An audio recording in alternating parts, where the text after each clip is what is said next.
This is the Jocko podcast number 542 with Echo Charles and me, Jocko Willink. Good evening, Echo. Good evening. On the morning of Thursday, June 8th, 2023, just a few miles from the location of the massacre, the Burma army attacked several villages, looking to root out and kill any of the villagers who would dare defend themselves from the Burma army's tyranny. Mortars rained down on unsuspecting civilians, killing some and wounding others, as the Burma army assaulted the undefended villages. However, on this day, things went differently. Reacting quickly to the mortar barrage, the civilians knew what to do.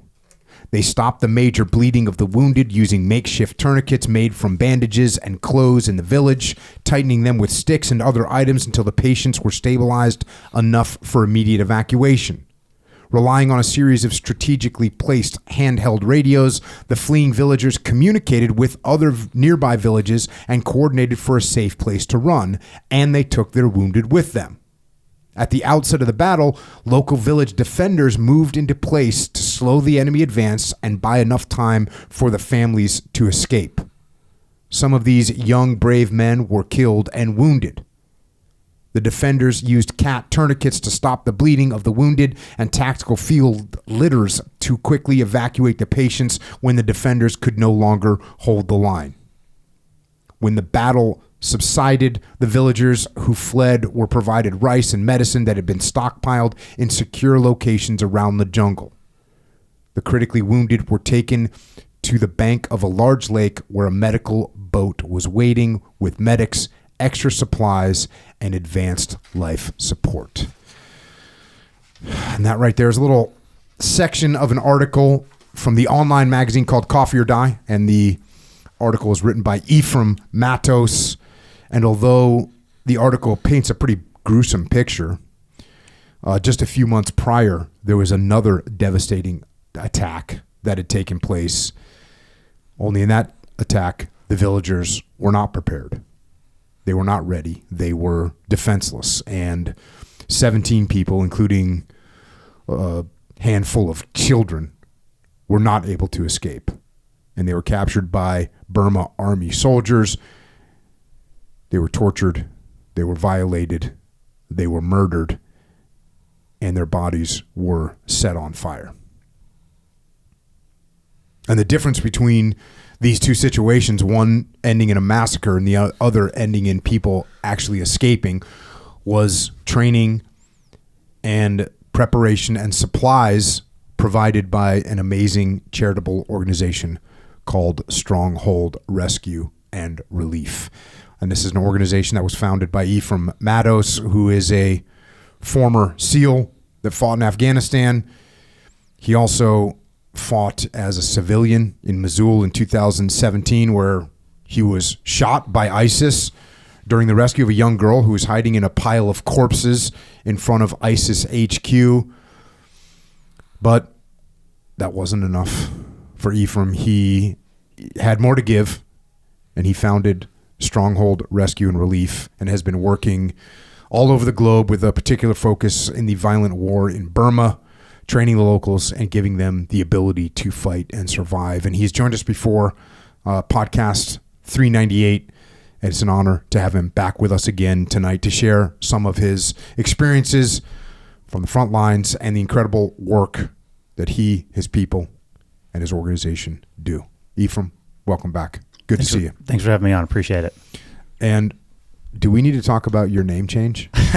Sure, why not? Let's get into it. I feel bad. So you have a new podcast, and your podcast is called Overwatch with Ephraim Mattos, and I was listening to it.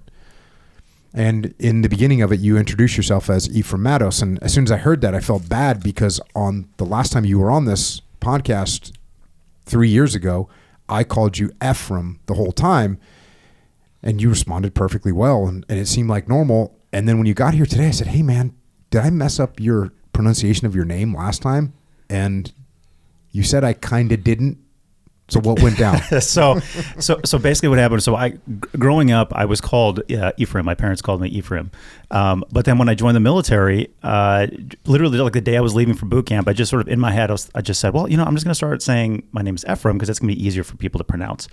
And that was the entire amount of thought that I'd put into that. And so for the past decade and a half, since I went to boot camp in 2010, anytime somebody asked me my name, I said, well, it's Ephraim.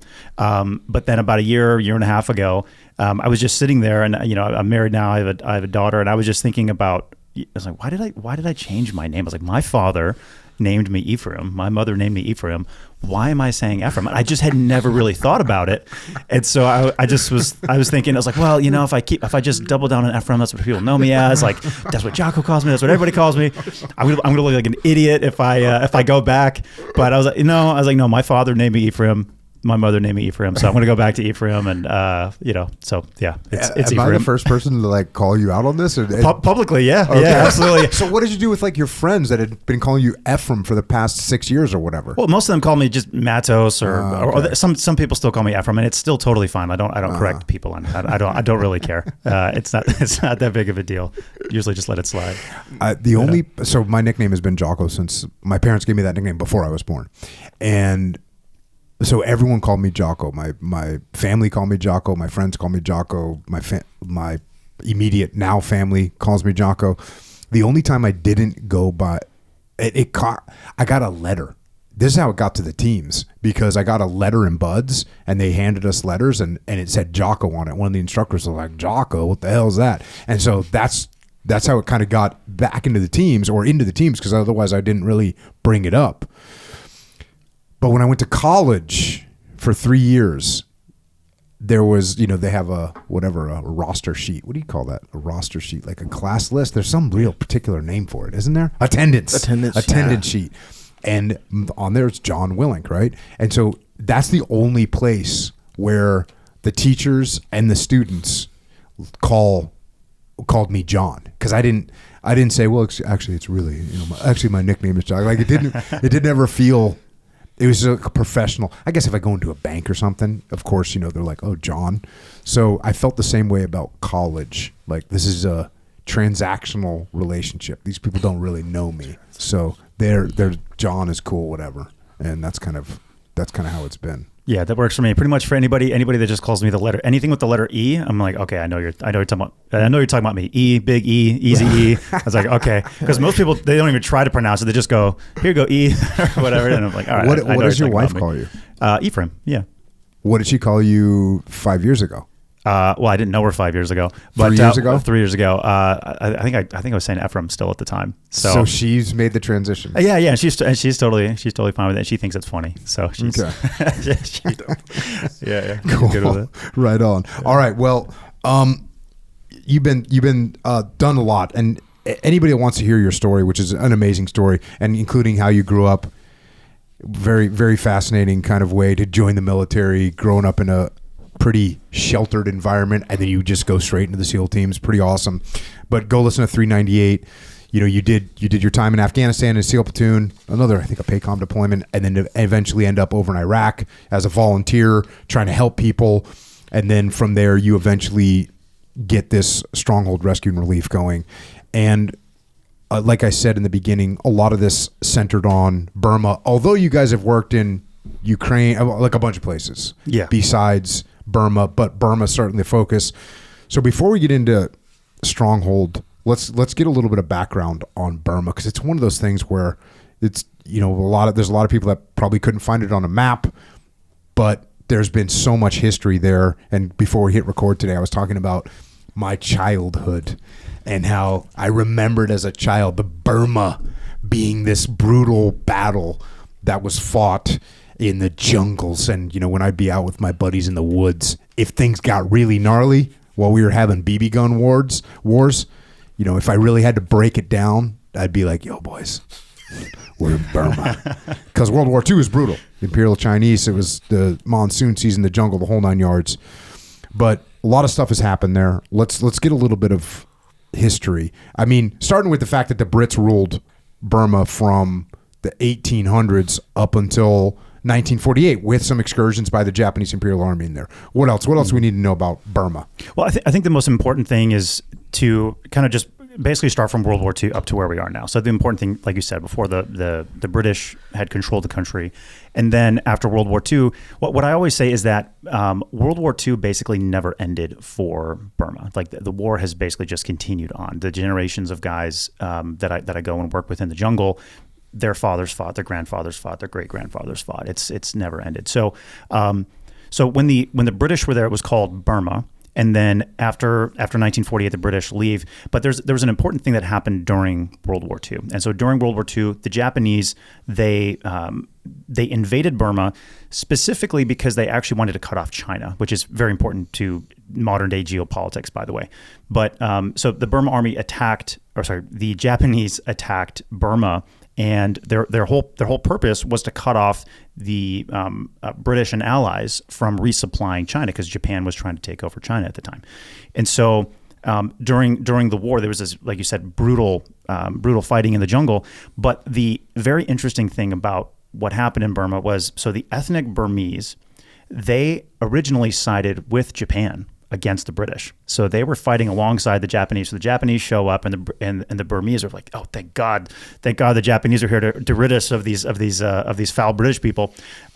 But many of the ethnic minority tribes, and particularly the Karen tribe that I work with, they loved the British. The Karen loved the British because the British would protect them from all of these ethnic conflicts. The British wouldn't allow the Burmese to come in and attack and try to take over their land and stuff. So the Karen loved the British and fought with the British the whole time. So the Burmese, they side with the Japanese, and they work with the Japanese not only to fight the British, but also to fight against these ethnic minority tribes in some of the hills and some of the valleys that I still work in today. And So the Japanese make it all the way to India, and there's these big battles, and then eventually the Japanese are defeated. But the logistics lines are impossible to keep going through Burma, through the jungle, and so then the Allies start to win the war and start to push the Japanese back, and it's this brutal march. Way more Japanese soldiers were killed just trying to march back to Thailand, at the time called Siam. Then were actually killed by the British. They all just died in the jungle from starvation and disease and all this. But so as that's happening, the Burmese suddenly decide that they now like the British, and so they actually switched sides during the war and started fighting with the British and started to help expel the Japanese. And so then during the war, they were eventually able to push the Japanese out, and then war ends around 1945, and then around 1948, just a few years later, the British, obviously, they've taken heavy casualties across their entire sort of empire, and so they're pulling back from all these different places. And one of the places they pulled back from was Burma. And so when they pull back, they have all this weaponry, they have all this stuff, and they leave it there. And now the Karen had some weapons, the other ethnic tribes also had weapons, but the Burmese, who lived in the middle of the country, they sort of live in the coastal lowlands and the sort of breadbasket, the rice fields in the middle of the country. They got a large amount of these weapons as well. And so basically from 1948, the Burmese then just immediately started doing what they were doing before the British showed up, 150, 200 years earlier. They just started immediately trying to subjugate all the ethnic minority populations, including and specifically the Karen. Now, also before we go on, there's multiple other tribes. There's the Rohingya, there's the Kachin, there's the Shan, there's the Wa, there's these other major tribes. But just for ease of explanation, I work with the Karen tribe specifically. But I don't want to make it sound like the Burma Army isn't attacking these other people, because they definitely are. So then, is the Karen tribe the most prominent tribe? I think the largest tribe is actually the Kachin. I think they're the largest, but the Karen are arguably one of the most prominent because they also are on the border with Thailand, and they've been they're one of the stronger tribes for sure. And so then during World War II, so after World War II, this fighting then continues on. And long story short, over the last 75, 80 years, the Burma Army has just become stronger and stronger and stronger and stronger. And the government of Burma now is the military. The military just says we're in charge. They call it a junta. We are now in charge. It's like, again, imagine the U.S. Army. Whoever's the top general of the U.S. Army says, I'm the president now, and the Army's in charge. And that's what's been going on for the last 75 years. Now, what the Burmese want, what the Burma Army wants, is they want to subjugate and control all of these ethnic minority populations that are around that are basically around the rim of the country and all the borderland areas.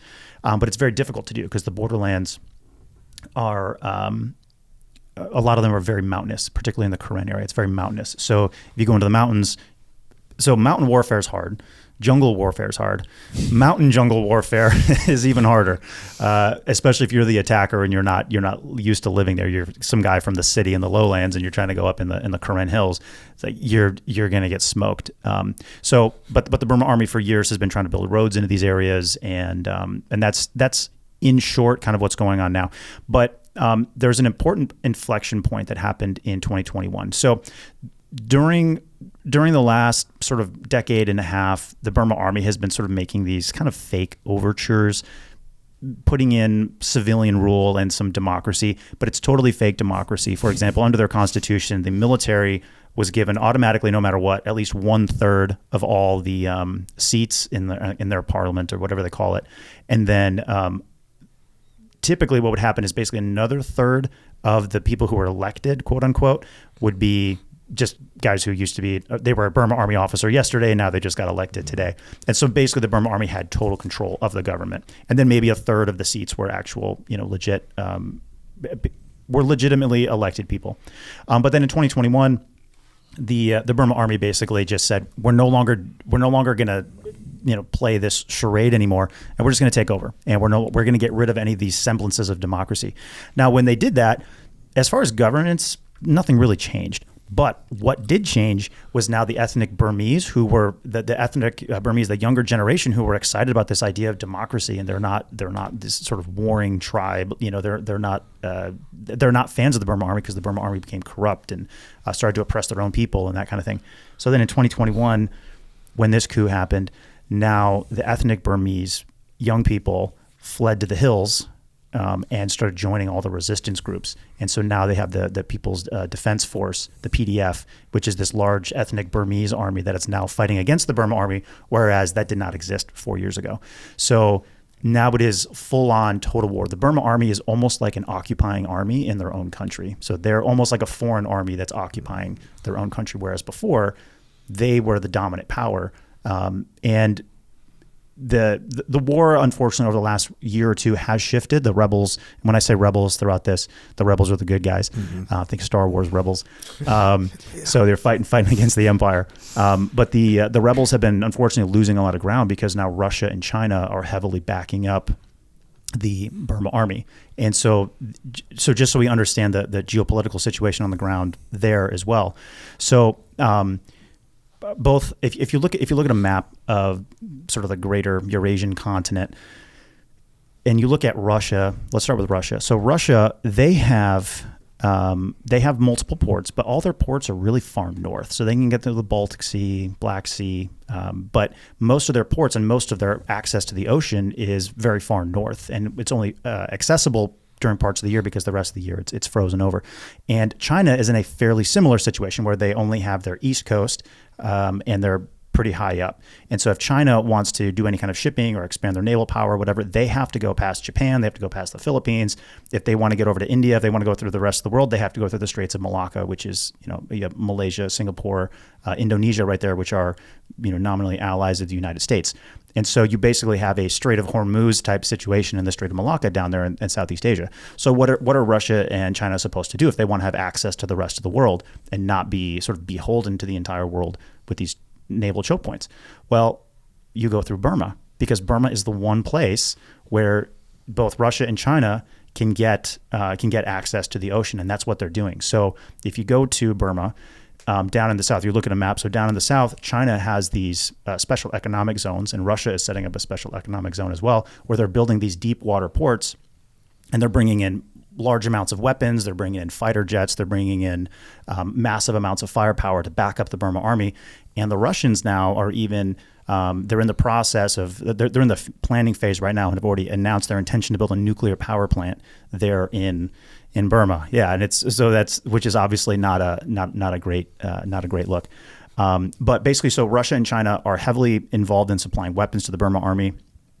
And so the situation is very dire because now all these new drones, and with the advent of drone warfare, and obviously, Russian fighter jets and all kinds of Chinese weapons and stuff, the Burma army is now using that to just pummel the rebels anywhere that they can find them. So the war has greatly shifted over just the last couple of years as well. Now, the last time you were on was 2023, and you ended up going to Harvard and getting a degree from where? The Harvard Kennedy School, HKS. Yeah. And so what did you study? I got a master's in public administration. So I focused on decision science, policy, that kind of thing. How was it going to there through your lens of life? That had to be kind of crazy. Yeah, no, it was very crazy. So so the funny thing is, I actually got my acceptance letter to Harvard when I was in Burma. So I'm sitting in Burma, and I got an email, and I was like, "Hey, you've been accepted to this program." And I thought, "Oh, this is great." And actually, maybe 6 months earlier, I'd been sitting in a village that is now controlled by the Burma army, and I had sat there and used Starlink to put in my application to Harvard. So I was sitting there on my phone writing out my application essays with a bunch of guerrilla fighters. I'm the only white dude there, within 50, 60 miles. Let's face it, bro. You must have had a sick essay. Yeah, it was like right now in the jungle. Yeah, surrounded by that's freaking as unique as it gets. Yeah. So I wrote my essays, had submitted that, and then a few months later, I was in Burma, and I was like, oh, I got the acceptance letter. This is really cool. Now, the only reason I was able to apply to the program, the only reason I was willing to do the program was because it was a 12-month intensive program. So you have to go to Harvard, you have to move to Boston, you got to go to school in Cambridge in person. But it was a 1-year program, so it was 12 months, and so you did a summer term, and then you had to do 2 semesters at more than full time. So it was 12 months straight. But it was designed specifically for people who are mid-career. It's called a mid-career MPA. What program. Other unique people were in there with you? Oh, all kinds of people from all over the world, different high up people in different from different countries. Mm-hmm. There were some. There's actually a bunch of guys who were active military who were sort of getting master's degrees. So officers who were there working on master's programs as well. Guys who were going to be stationed at the Pentagon and that kind of thing after. But so their next duty station was going to be the Pentagon. So they were also going through this program as well. So yeah, lots of very interesting people who are going to run to be, prime minister of some country in, Africa. And so very, very, very interesting, very, very interesting classmates. Lots of Chinese people who were clearly, clearly loyal to the Chinese Communist Party, we shall say. So that was an interesting experience to kind of interact with those people. But yeah, so I did the program, and so it was actually really good because it forced me to do 2 things. So with Stronghold, so my full-time job is running Stronghold, but so I just got married, and my wife is pregnant, and so I needed some stability in my life, and I also needed to learn how to kind of let go and let the other operators, let the employees at Stronghold go and work in the field without me there. And they're totally able to do it. They're totally competent, really incredible people. But I needed to let go as a leader, just hey, let you go do that. So this forced me to do that. I was home for the birth of my daughter and in school and stuff. But then during the Christmas break, which was 6 weeks, it was a pretty long time, I still went to Burma on a mission. So I went to Burma. So that was, and we can talk about that later. But basically, I get back from that mission, and people are like, "Oh, how was your Christmas break and everything?" And I didn't want to talk to anybody about it. Snow at Aspen. It was wonderful. Yeah, and I'd literally been just sleeping in a hole, getting hit with airstrikes and getting mortared, living in the jungle, stabbing scorpions as I'm trying to jump into a trench as airstrikes are coming in. And, obviously we had some of the local guys were killed in some of the missions out there. And so, so then I get back from that, and it's just walk back into class at Harvard, and everything's just totally normal. So it was a huge culture shock. Kind of interesting to see that. And it was also Harvard during an election year, the Harvard Kennedy School of Government during an election year. So that was obviously I was there when the attempted assassination on Trump when he was, nicked in the ear. And then also obviously the election and stuff as well. So it was just very interesting to sort of just be a fly on the wall. I wish I had engaged a little more with everybody, but I quite frankly sat back and was just a little bit more quiet and just didn't engage a bunch. I was also dealing with a lot of, I don't know what it was, shell shock or something. So I'd had a but between submitting my application to Harvard and getting accepted to Harvard, during that time I was in a battle and we'd been hit with airstrikes, and I showed you some of the videos before we started recording here. But when that happened, I was like, oh, I'm totally fine. I felt totally fine. But I think it did something to my nerves. And so I found when I was at school, when I was at Harvard, I would just raise my hand to answer a question or whatever in class. And I'm not shy. I'm not particularly outgoing, but I'm not shy. Like I don't get nervous speaking in front of people. But anytime there was any kind of, if my adrenaline was coming up a little bit, or any just a little bit of nerves, social nerves or anything, my hands would start to shake. I would get all clammy, not noticeable for other people to see, but I could feel it. My voice would shake. And so I knew something was up with me. And so that time at school was a good time as well to just sort of let I had some sort of underlying stress level going on that I didn't understand, and that was able to kind of come down a little bit during that time. Now, were the airstrikes, and again, you showed the video, it's horrific to watch because like I've been mortared before, which is, one thing, but the airstrikes is kind of next level. When you're on the ground, you can hear the aircraft coming in. And of course, I've seen airstrikes from the perspective of we're dropping bombs and they're going to hit someone else.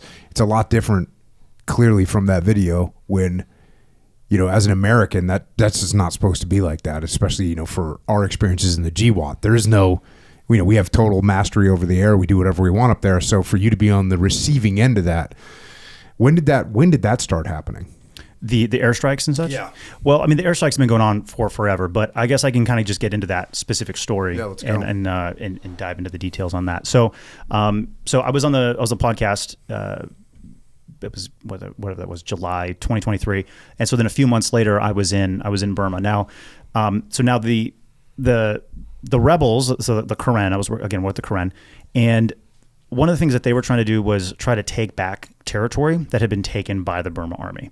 And so there was this town, and I'm going to leave out some of the little identifying details just for OPSEC reasons, because these places are still under threat, and still, there's still a lot of fighting in these areas. But so there was this town, and the Karen wanted to liberate the town. Now, in order to understand why they need to liberate the town, we got to talk a little bit about what the Burma army does when they go into these places. So you alluded to it right at the beginning, but the Burma army basically this particular town, they had been occupying it, so they weren't trying to like ethnically cleanse people in the town. It was a fairly large town, but it was a very important river crossing. So there's a large bridge there to cross a strategic river, and so the Burma army had been occupying it for the longest time, but they still commit these atrocities against the local people because they're sort of this domineering, occupying power. One of the things that they will do is they will take the civilians, and they'll have the civilian population, they'll take Karen people, and they'll make them walk in front of Burma army patrols as the Burma army patrols out to these different villages. And so if there's landmines, if there's booby traps, if there's claymores, if the rebels are wanting to ambush the Burma army, it's like, well, you can't do it because there's civilians intermixed with the Burma army soldiers. And so basically they'll use people as human shields. Obviously there's, going to be sexual assault, there's going to be, beatings, there's going to be, all that kind of stuff that's going to go on, forced disappearances, murdering people, things of that nature. And so that's kind of what's going on in these towns. So anyway, so the Karen want to go and take back this town. And so they assembled around 500 men to go take back this town. And now, keep in mind, the Karen, their entire life for the last 75 years has been guerrilla warfare. So they're used to working in groups of maximum 20, 30, 40, maximum. And they're used to hit and run tactics, and they're used to fighting in the jungle. So they're excellent at ambush, excellent at reconnaissance, excellent at sort of all the unconventional warfare stuff, sort of Vietnam-style war, like Viet Cong-style fighting. but they don't know anything about urban combat. Most of these guys have never fought in a town where the buildings have concrete walls. They just don't know. That's just not their culture. So essentially, what happened was the Karen, they went to take this town, and they crossed over this river by night, knocked out a couple of enemy bridges, and then that same night, as they knocked out these enemy bridges, which is where the reinforcements would come from, then the main assault of several hundred men then attacked the town from one side of the river, and this massive urban battle ensues. Now, during this, I was with a team of a total of 3 of us, so myself and 2 other Stronghold guys, and our mission was to provide emergency medical care for them.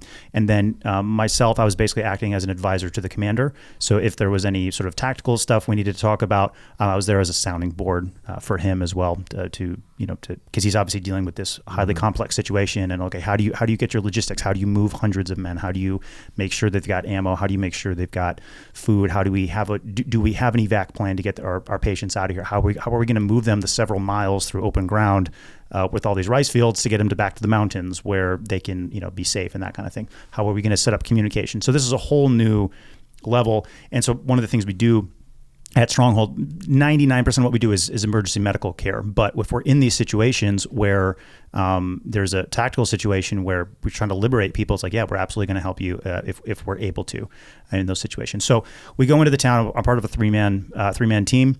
We go in there. We're embedded directly with the locals, and the C2 element, the command and control element, the commander of the forces, we move into the town, which in hindsight was not a good move. We should have stayed back a little further and just sort of coordinated comms. But we also needed to provide that emergency medical care because a lot of stuff, obviously a lot of wounded in an urban battle. So the battle starts. We get in there now. The Burma Army, these guys are professional. This is not. You're not dealing with some army that isn't motivated, that isn't well trained, that is poorly supplied, that has no experience. That's not what you're up against. You're up against a military machine that is decades and decades old, and it is part of their culture. I hesitate to call them I hesitate to call them Spartan because that's too much of a compliment for them.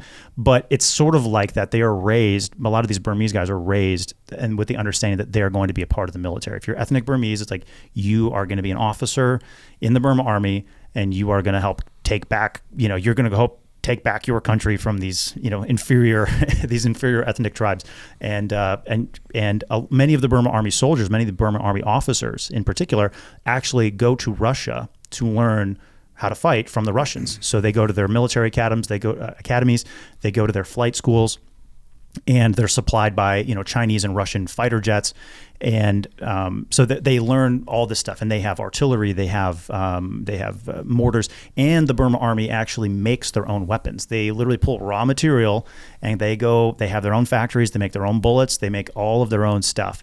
And so they are highly, highly self-sufficient, which is one of the reasons why sanctions and stuff doesn't quite work with them, because they're highly self-sufficient. But my point is the Burma Army troops that are defending this strategic town, these are not chumps. These are not. They're legit soldiers. They're legit. So. And how many? What do you estimate the Burma Army forces are in the town? Probably 75 to 100. Okay, so we have 500 on our rebel force. Yes, but our rebel force is spread out a little bit. Okay. So the main element is, I'll say a few hundred. We can talk after about specific numbers, but the main element is a few hundred guys that go in. So it's not a huge numerical advantage. It's enough, but not quite. Well, going into an urban environment where they're in the defensive position, you're supposed to have 10 to 1, by the way. Like that's the doctrinal number going into an urban environment. So this is rough. We're well short of 10 to 1. Let's put it that way. So we get in there, and the Burma Army, they were ready. They were ready because the rebels had attacked this town before, and so they were ready. They knew exactly what their defensive strategy was going to be, and they sort of hedgehogged, fell back to defensive positions, and they fought ferociously because they know that if the Karen guys get in there, it's like, you're going to go be a prisoner of war, best case scenario, somewhere for the next, for like when are you ever going to go home? It's like you're done. Or obviously you die fighting, that kind of thing. So they prefer to die fighting. And So we get into the town, and now the Burma Army, several miles away, they also have howitzers set up in these positions, and we knew the howitzers were there ahead of time. We just didn't know specifically what types they were or whatever. Anyways, the Burma Army starts firing artillery into the town, and it's fairly accurate. So it's so we go into the town, and we are under a almost 24-hour artillery barrage. There's a few hours in the middle of the night where they would stop the artillery, but every couple of minutes you would have one. I think I've been like 105s. I'm not really sure what size they were, but artillery is coming in, and you can hear it coming. So you're just you hear it coming. You just lay down flat. Hopefully it doesn't hit you, and that's it. And then it goes off. Boom. Wait for the shrapnel to fall, and then you kind of get up and keep doing what you're doing. So, and we're in this for several days. We're in this for 3 or 4 days. And we're in the town, and my team and I, we were our little headquarters / medical aid station was a Buddhist temple, and so we're in this large kind of Buddhist temple area, and we're treating the wounded as they're coming through. Now, also, while this is happening, civilians are fleeing the city, but they're not fleeing en masse like you would see in Iraq, for example. I don't know what it is, but culturally, I just think they didn't quite understand what was happening or what was going to happen. And so in their minds, they're thinking, well, I'm just going to stay here in my home, lock the door, everything's going to be fine. The rebels are going to leave, or the rebels are going to win, and I'm good, So, so not enough of them left, quite frankly. And so we were getting civilian casualties, and for example, the Burma Army's firing artillery into the town, but then they're also bringing in airstrikes. Now, keep in mind, just a 15 or 20 minute flight away from this battlefield is a Burma Army airbase where they have Chinese-built fighter jets, with Burma Army pilots, and so they're just putting a little bit of gas in the tank, load up some bombs, go hit targets, that are being called out by the Burma Army soldiers, and then go back and refuel and just do it again all day, basically from sunup till sundown. They're coming in and just constantly doing sorties, and they're dropping 500-pound bombs, sometimes multiple 250-pound bombs, and then they're also strafing. So they drop a bomb, come back around and strafe. Drop a bomb, come back around and strafe. And they're doing heavy sorties plus artillery. So that's the world I'm living in. And so the reason I mentioned the civilians, so some of the civilians are leaving, and there was one particular case where there was a man, him and his wife, he was a relatively more of a poor guy, and he lived close to the river, and artillery came in. I don't know. Somebody probably saw him. The Burma Army probably saw him and thought there was rebels in his hut or something like that. So they called in an artillery strike on his house, and he was a guy who's maybe 45. He's got 3 young kids, and the artillery round comes in, lands, and basically blows off the top of his wife's head, and her head was completely watermeloned by this artillery right in front of all the kids. And so he grabbed her body, dragged her down to the river, and just kind of pushed her body into the river. And then he walked out, and as he was walking out of the town, he came over and showed us and explained to us what had just happened to his wife. And I have a video of that conversation that I was having with him. But so civilians are coming out. So we're several days into this, and the rebels, they're not used to this urban fighting. And so one of the things that we would do, if we were urban fighting, is you kick in the door of any house and you use it as a firing position. You get the civilians out of there, but you use it as a firing position. You get up high, you're kicking in the windows, you're kicking in the doors, and you move house to house. They didn't want to do this because they didn't want to sort of be disrespectful. They didn't want to be, they didn't want to damage the local civilian population. They felt bad about that idea.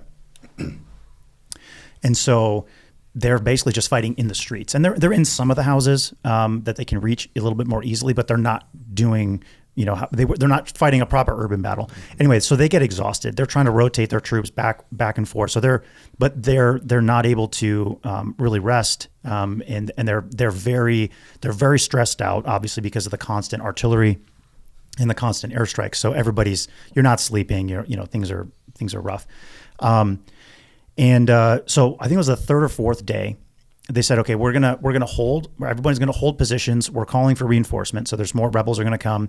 And keep in mind, during this time, the Burma Army is also sending reinforcements. And so the troops on the other side of the river are holding off these airstrikes as the Burma Army is trying to gather their forces to come liberate, quote unquote, liberate the town. and there are guys that are stuck inside the town. And so on this particular day, my team and I, we all just so happened to get sick. We realized it afterwards that we were getting sick, but so that day I was like, man, like I feel really bad. This is not good. So it's on our end, it was relatively quiet. There's still artillery occasionally coming in, still an occasional gun run, which at the time I think I was recording. I think there was 30 or 40 impacts just within the first sort of 12 or 13 hours of the day of daylight, of bombs going off from artillery or airstrikes. And I was keeping track of it, but on our end, we're not advancing. And so the Burma army is sitting quiet. They're not going to come out of hiding. They're conserving ammo and just waiting for their troops to come. And so it's a relatively safe environment for us.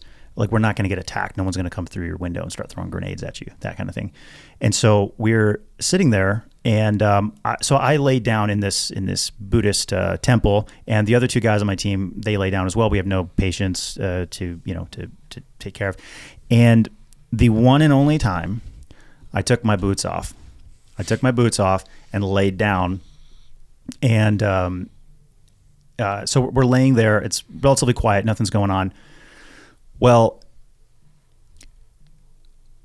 we're sitting there, and what we don't realize is that one of the civilians who left the town ratted on us. They were loyal to the Burma army, because there's ethnic Burmese who like the Burma army, and then there's people who are Karen who don't like. So in these mixed communities, it's very dangerous. You don't know who's who's loyal to who. Anyway, so somebody had spotted us. They'd spotted the white guys in the building, and they had contacted the Burma army.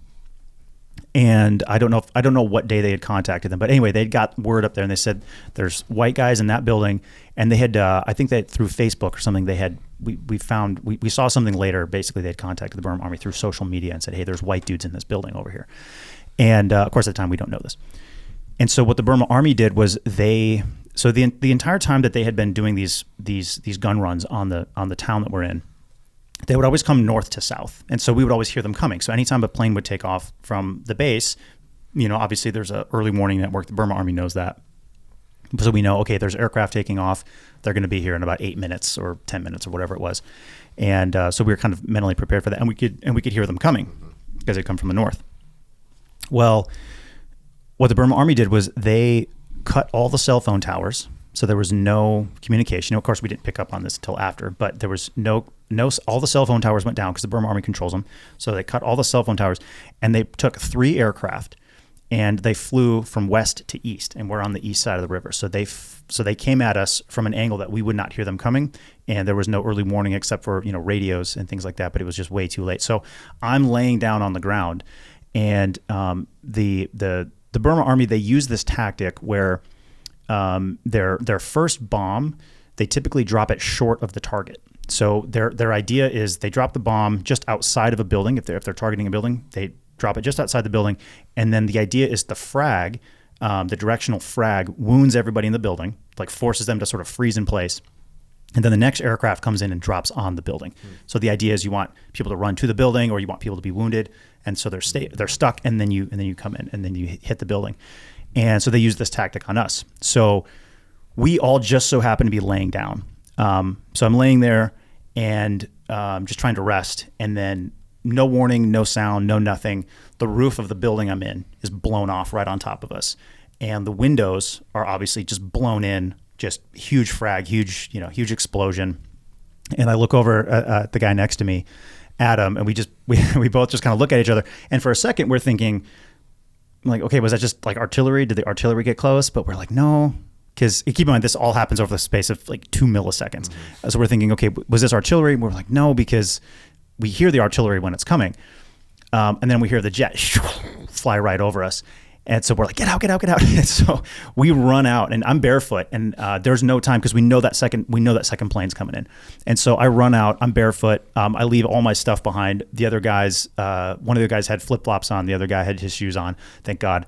But we run out, we jump in these trenches. We're maybe 100 feet away from the building. And we hear the next aircraft coming in, and I pull out my phone, and I'm huddled in this trench, and I just pop my head. I just pop my phone right above my head because I'm just going to record my death or record whatever's about to happen. Nothing I can do, and that second jet comes in, boom, hits a direct hit on the building, completely destroys the building. Again, we're within, they drop a 500-pound bomb. We're within, 100 feet of it. And so we're in the trenches, and we don't know how many aircraft there are, and we don't know how quickly the next gun run is going to be. So we just hold tight for a second. And because sometimes the Burma Army would attack in volleys of 2, so they'd bring in a flight of 2 aircraft, and sometimes they would bring in a flight of 3 aircraft. In this particular time, they brought in 3 aircraft dedicated to this one specific target, which we had never seen them do before. Because the white people in there. Because the white people are in there. Yeah. So not big fans of the of the white people.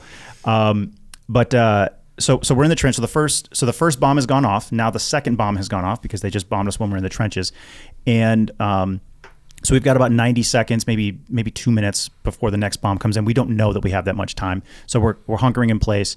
And one of our guys, Adam, he's you want to talk about a guy under pressure. You see someone's true character. So I get up and I'm checking on my guys. I'm like, hey, has anybody hit? And I see Adam, and he's on top of a wounded soldier and in a trench, and he's shielding him with his body, and he's treating his wounds. The soldier was lightly wounded, but he had shrapnel through some of his through his shoulder and stuff. And Adam is, he's wearing his Stronghold shirt.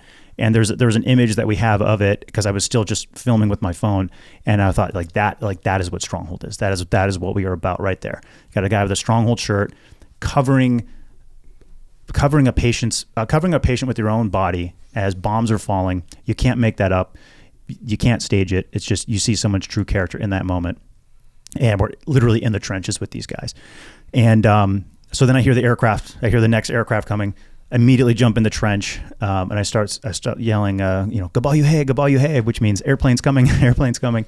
And the next aircraft comes in and drops another bomb right on that same building. So they'd already hit the building 2 times before that, but then they hit it a 3rd time because this was like a big, they wanted to make sure that they killed whatever was in that building, and there was no chance of survival. So they expended a lot of ammunition on that. And then we knew now they were going to follow up with gun runs. So they still have 3 aircraft. And they still have machine guns on these. These are Chinese-built aircraft. And so we just exfil on foot. We're like, go. Let's just get out of here. We need to put some space between us. And you're barefoot. And I'm barefoot. And Lovely. There's shrapnel and stuff everywhere. So we get up and we start running. I'm showing the guys, all right, we're going to go out this way. We're going to go out this way. And as we're going, the Burma Army had placed these bamboo sticks in the ground. They sharpen these bamboo sticks and they push them in the ground because they don't want the rebels crawling in through the exact routes that we would use to kind of go through alleys and stuff. So they don't want, they don't want the rebels to come through these areas. And they also put down broken glass because it makes noise, it cuts people's feet if you're barefoot, that kind of thing. And so as we're running to kind of go through this culvert, this drainage ditch, which has a bunch of these bamboo spikes and glass, I look over and there's a pig 5 or 6 feet away from this, and it's been blown in half. And so the shrapnel was more than had been flying everywhere. So we're extremely close to, we're in the kill box, and obviously a pig is pretty close to the ground. And so there's shrapnel flying from these airstrikes that was low enough to again kill this pig very close. Just one of those sort of odd memories you have. So we start crawling through this, and we got to get under this culvert and get out of there. And Adam was in front of me, and so he was kind of pointing out. He's like, "Hey, glass." So I was luckily able to make it out of there without a scratch, and sort of tiptoeing through all this stuff as everybody's screaming at me like, "Go faster!" So we get out of there, and sure enough, the 3 jets come back, and they start then doing machine gun runs from different angles. Just leveling the whole area, just spraying the whole area. At this point now we're maybe 150, 200 yards away, so we're pretty safe as it goes in war. So we were able to move out of that position, and then we found out later on. So then basically all the cell phone towers suddenly came back on as soon as the airstrike was done. All the cell phone towers started working, and then the Burma Army started doing all their gun runs north to south again. And this was during your Christmas break? Did I get no, that no, right? this was not. No, that we'll get to that story later. This was actually ironically. This was after you left, after the last podcast. After the last podcast. This was actually this was just a few days after Christmas, actually. Okay. So this last year I finally had my first Christmas at home with my wife because I missed the first 2-3 Christmases that we had. So, yeah. So did the rebels get the village back, get the town back? So the rebels held the town for about 2 months. Now, and then they ultimately lost it. Now, there was just no way to hold. There was several tactical blunders that were made during that, which we can talk about offline, because I don't want to give away TTPs or like basically let the bad guys know, because they'll certainly listen to this. I don't want them to know why they won. Right. But there were several tactical errors that were made. But the Burma Army, so this is crazy and also entirely true. So one of the days before we got bombed out of the city. So after I got bombed out of the city, my team and I, all of our gear was destroyed, and so I had no clothes, I had no shoes, nothing. Everything was leveled in that building. So there was our guys were able to go in the rubble and find a few things for me. My backpack with my passport and stuff in it, so that was good. So we got that out of the rubble, and so I moved back to a village where I could still advise and help a little bit, but our guys had lost everything other than their passports. So anyway, so I'm there sort of alone at that point. I'm sick. I'm literally crapping my pants because the day that we got bombed out of this village, this town was the same day that we all got sick. So, but anyway, but before that happened. So before the bombings had happened, I think it was like maybe day 2 or 3, I was hearing this noise coming from the Burma Army side of the river. Now we have guys over there. We have our own troops on that side, but I'm hearing this like it sounds like, like a beat coming from. I'm like, what is that? And so then our guys radioed over, our guys from the other side of the river, they radio over and they told us the Burma Army was driving down the road to come attack the rebels who were defending the other side of the river. And they were coming down this road, and they had these giant trucks with huge speakers on them, Mad Max style, and they're blasting some sort of like war death metal music. And all of the soldiers, or many of the soldiers at least, were on meth. So the Burma, it's a totally normal tactic for the Burma Army. So they'll give their guys meth when they want to hype them up for a particular fight. And so you have these meth-addled troops high, and then they're, shooting their guns in the air, just, raging on this music. And then they were assaulting our guys' positions, doing a ground assault to try to clear out our guys. And while there's airstrikes, also coordinated airstrikes before the ground assault comes in. And so, needless to say, that's not something you're going to defeat with, a handful of guys and some, rusty M16s that barely work. So anyway, so like that's sort of like the level of commitment that the Burma Army had to get this town back. And so, but our guys held it for 2 straight months. They held it for 2 months, which was a massive victory actually, because that prevented the Burma Army from resupplying a bunch of different bases deeper in the hills. And so the Burma Army actually had to surrender, or not surrender, but they had to abandon 5 of their bases that were at the most extreme edge of their territory, and had to pull them back to this main base because they couldn't resupply them, because these guys had held this ground for 2 straight months. They held it for long enough, and so they were able to pull these guys back. So basically, we liberated 5 enemy camps, which would have cost many, many lives, and an inordinate amount of firepower that the rebels just, quite frankly, just don't have enough of. So it was still a strategic victory, even if it was not ultimately a tactical victory in that moment. But yeah, it was quite the ordeal. Now, another video that you showed before we hit record today was a village that you're doing like a reconnaissance mission of through thermal, and it kind of presents how the Burmese army operates when they take one of these small villages, what they do. Yeah. So yeah, the video I showed you, it was that was a few months before this operation in this town, but so basically the Burma Army, like I said, they use people as human shields, whether it's to go through an area that they think might be mined, or also they'll use the civilians and force them to basically carry military supplies for them, just as either forced labor or to go through a dangerous area. So for example, they might tell the local guys, sort of at gunpoint, and again, they've got your family back here, to say, hey, take your motorcycle and take this bag of supplies and go drive it over to this other Burma Army base. And if you don't make it, we're gonna kill your family. And And so those guys, they don't want to help the Burma Army, but they're forced to. And so they're driving through these areas and they're like, wait, I don't know what to do. Like, please let me, if the rebels capture them, they're like, please let me deliver these supplies or they're going to hurt my family, that kind of thing. And so it's a horrible situation for the civilians caught in the middle, which again is everything that Stronghold is about. It's about helping those people.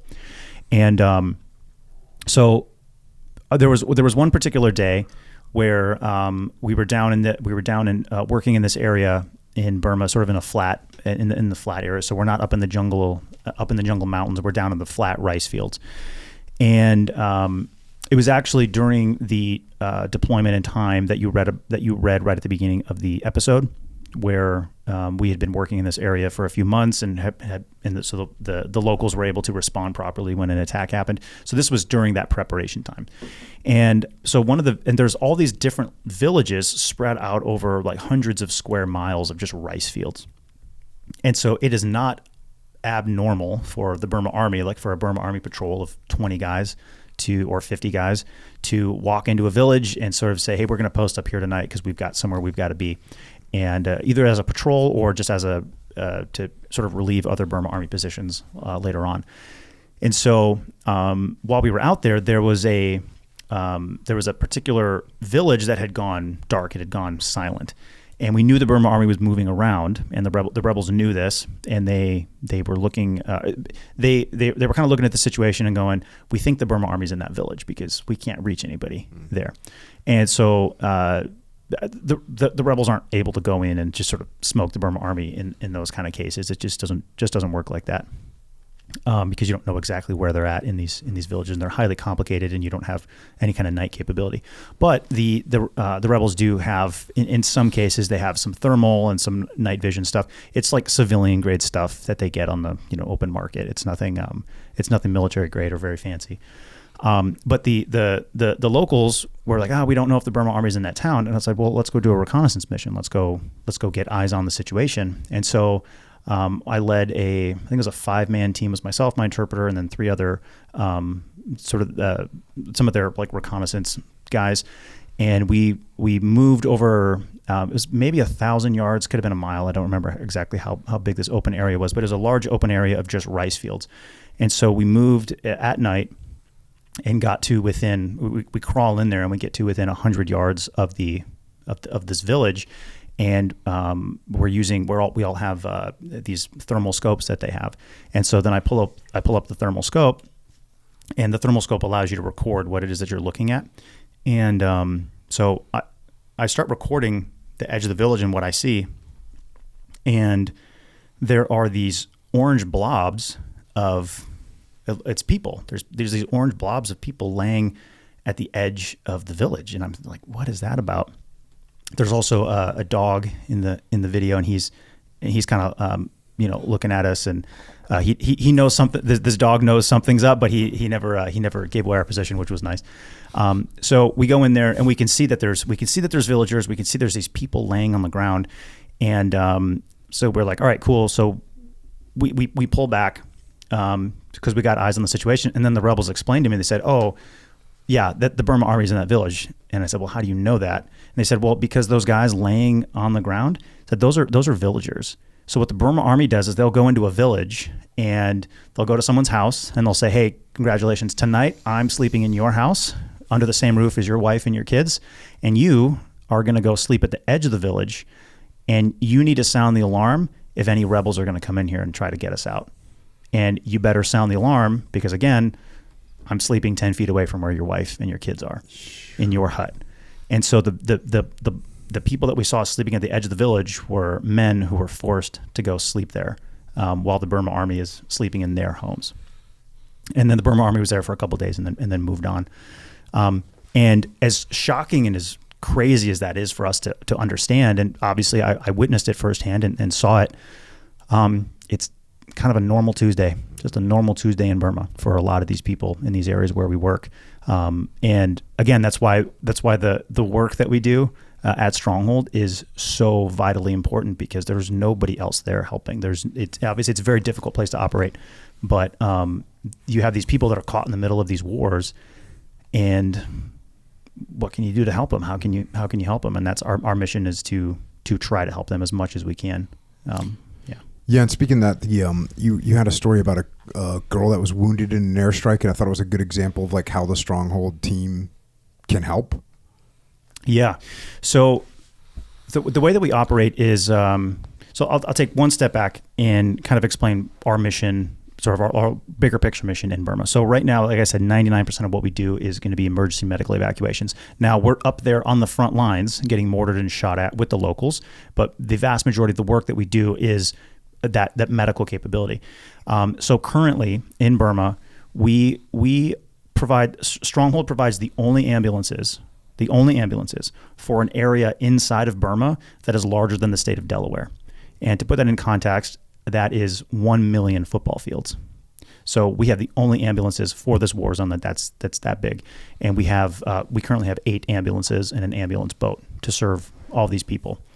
And people are stepping on landmines, is particularly in sort of the edges of the areas where we work. So the more extreme edges, people are stepping on landmines. People are getting shot all the time. And now with the drone wars, the drones coming in, now villages are getting bombed all the time. Airstrikes are hitting villages, and there's no strategic reason, and the Burma Army knows there's no strategic reason to hit these places.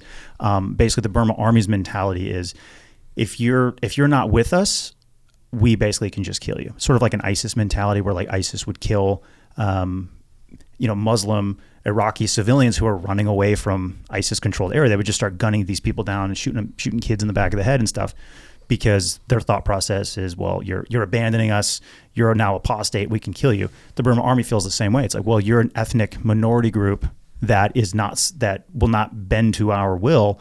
Therefore, we can just bomb your village. And they will do it. They will intentionally target weddings. They'll intentionally target, funerals, things of that nature, just to inflict mass casualties. They'll intentionally bomb churches as well, and things of that nature. So this is very normal. So even in the areas where we're working, where there's not like fighting, where people are throwing grenades and shooting rifles at each other, these airstrikes still happen.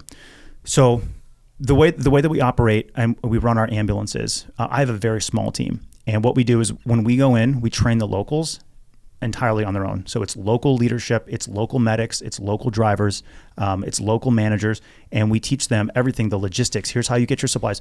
Stronghold, we provide the money for all this, right? We provide the truck, we provide all the logistics support, all that kind of stuff, but they run it, and we provide all the supplies and stuff that they need to run these ambulances, and we transport hundreds of people every. I think last year we transported 600 people. 40% plus were active, like war injuries from gunshots and things like that, and so. Again, this is all run at maybe 30 plus, whatever the given day is, or more than 30 locals who are running all these ambulances. So the reason I say that is because we run everything that we do based on a concept called charity with dignity. We talked about this last time on the podcast too. By, with, and through the locals, you need to build up their capability. And the way that we measure success, the way that Stronghold measures success, is what the locals are able to do when we are not there. That is how we measure success. And so now, with that being said, we're working in a very volatile area, and it's extremely difficult to move through these areas. So you think, well, okay, the state of Delaware, that's pretty small. You can drive across that pretty quick. Well, when you're in the jungle and the maximum speed that you can do is 10 miles an hour over extremely rough terrain. All of our ambulances are in souped up Hiluxes with winches and bumpers and lift kits and everything in order to be able to move these people. And so the only way that it works, though, is we have to do relays. There isn't a medical facility in every village. It doesn't work like that. And there's only 1 or 2 places where they can actually do legit surgeries, where they have either Western volunteer doctors or local people from Burma who work in these different clinics sort of deep in the jungle. And so we have to get these patients to these clinics. Well, the problem is when you're dealing with traumatic injuries from gunshots, we deal with lots of amputations. Every single week we're moving an amputee, every single week, usually multiple times. And when that's happening, people are losing a lot of blood. And obviously, I am not for the record, I am not a medic. I used to be EMT qualified, but I'm not like a combat medic. The guys who work for us are. But basically what we realized very quickly was we kept on losing all these patients because we just needed to do blood transfusions. We're like, we just need to give people blood. That's the only way that we can stabilize them, because, you know, you have somebody steps on a landmine, there's no golden hour for them, right? You're not seeing a doctor within an hour. If you're lucky and we're there, you might be seeing a doctor in 12 to 16 hours. And so you've got to go through the jungle in the back of this truck, up and down jungle mountains with half your leg hanging off. And so people are dying all the time. Like we just had a young girl a few weeks ago. She was hit by an airstrike. I believe it was a drone, triple amputee, both legs and an arm. And she unfortunately passed away. She was maybe 10 or 12 years old. But that's like a normal day in Burma and in the areas where we work. And so what we did was one of our guys on our team, Adam, the same guy who's in the trench, shielding the patient with his body. We sent him to a school to basically learn some more advanced kind of combat trauma techniques, and he learned about blood transfusions. And so he came back from this school and he goes, "Hey, I think I can set up blood transfusions in the middle of the jungle." And in my mind, I'm thinking, "No way, dude." I was like, give it a shot. Like, how much is it going to cost? What kind of equipment do you need? And he had gone through and done all the research and figured out, okay, here's how we can do this. And I said, okay, like I'll approve funding for one set. Go, let's see if we can get this thing up and running.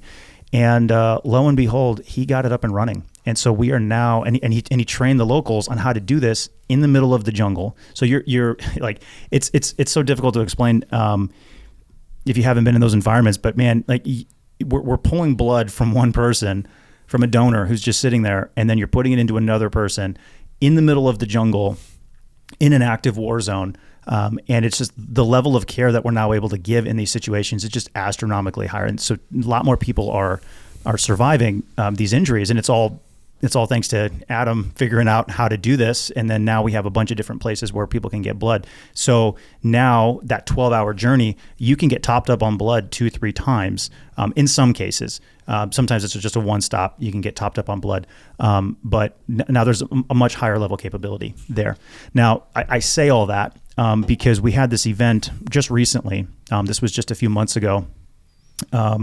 After we had established the ability to do this blood transfusion, we wanted now all of our medics and all of our ambulance teams to have an understanding of how to do this. And some of the medics are advanced enough to do it. Some of the medics are not advanced enough to do it. But we wanted everybody to be trained on it and on how to assist on these operations. And so Adam, he was in there, and we brought in all of our ambulance teams. And he showed everybody, gave them a full training for several days on how to do blood transfusions. And these guys are doing blood transfusions on themselves, where they basically take their own blood out and then they put their own blood back in.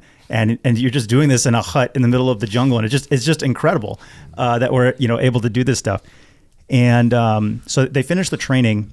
And again, everything we do is about charity with dignity. It's about you need to stand on your own when things happen. So they finished this training. And literally the next day, it was within 24 hours, they finished this training. All of our medics are in one location at this clinic in the middle of the jungle, which again is just, wood huts. And this jet flies over and boom, hits a village, the next, on the other side of the mountain. And so our guys immediately respond. They kind of know the general area of the village, so they just start going, and then they're on radios kind of coordinating, and they go in. And it's just our Karen guys. Our Karen guys go on this ambulance call because we didn't know if they were going to be patients or not. Our guys didn't know. And we sent one of our camera guy. He's a former Ranger who works for us full time doing video editing and that kind of thing, Garrett. And so Garrett goes along just to observe, get some footage of what the guys are doing. So they get to this village. Keep in mind, they've just finished blood transfusion training, and they get there, and there's 2 wounded people. One of them is a 14-year-old girl, and she was, got traumatic injury from this bomb going off in her village. 0 warning, middle of nowhere, and so our guys, they realized and the strike is just like one strike, just drop bomb, and just a bomb for no reason, no warning, no reason, no rhyme or reason. There's no troops there.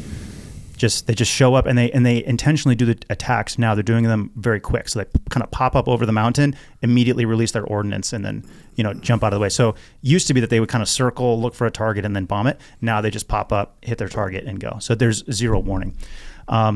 So a 14-year-old girl in the jungle, just living her life, hanging out, and then all of a sudden, the next second, she's laying there, and she's heavily wounded. And so our Karen guys, they realized, we might need to do a blood transfusion on her because it's going to be a couple hours till we can get her back to the hospital. And so sure enough, our guys right then and there, and it's the perfect sort of image of, again, what Stronghold does. We have a Karen guy. He's in his Stronghold uniform. He's giving his own blood to help his own people. Dang. And we aren't doing it. He's the one doing it. It's the local Karen team doing it. And we have, luckily our camera guy was there. And so he filmed this whole thing as they give this girl blood. They were able to stabilize her. They get her back to the hospital. And we talked to the doctors, and the doctor said, yeah, if there was no blood, there was no way she would have survived the hour or two to get here. She would have died. And so this is the day after the training happens. And so that's just a perfect example of blood transfusion in the middle of the jungle. That's the kind of stuff that we're doing over at Stronghold now, and it's really incredible.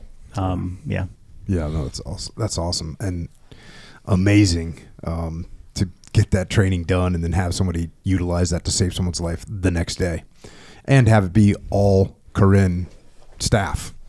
Yep, across the board. Now, I know we mentioned World War II. I mentioned it. I know, and there was a story about a World War II village too. What was that all about? So remember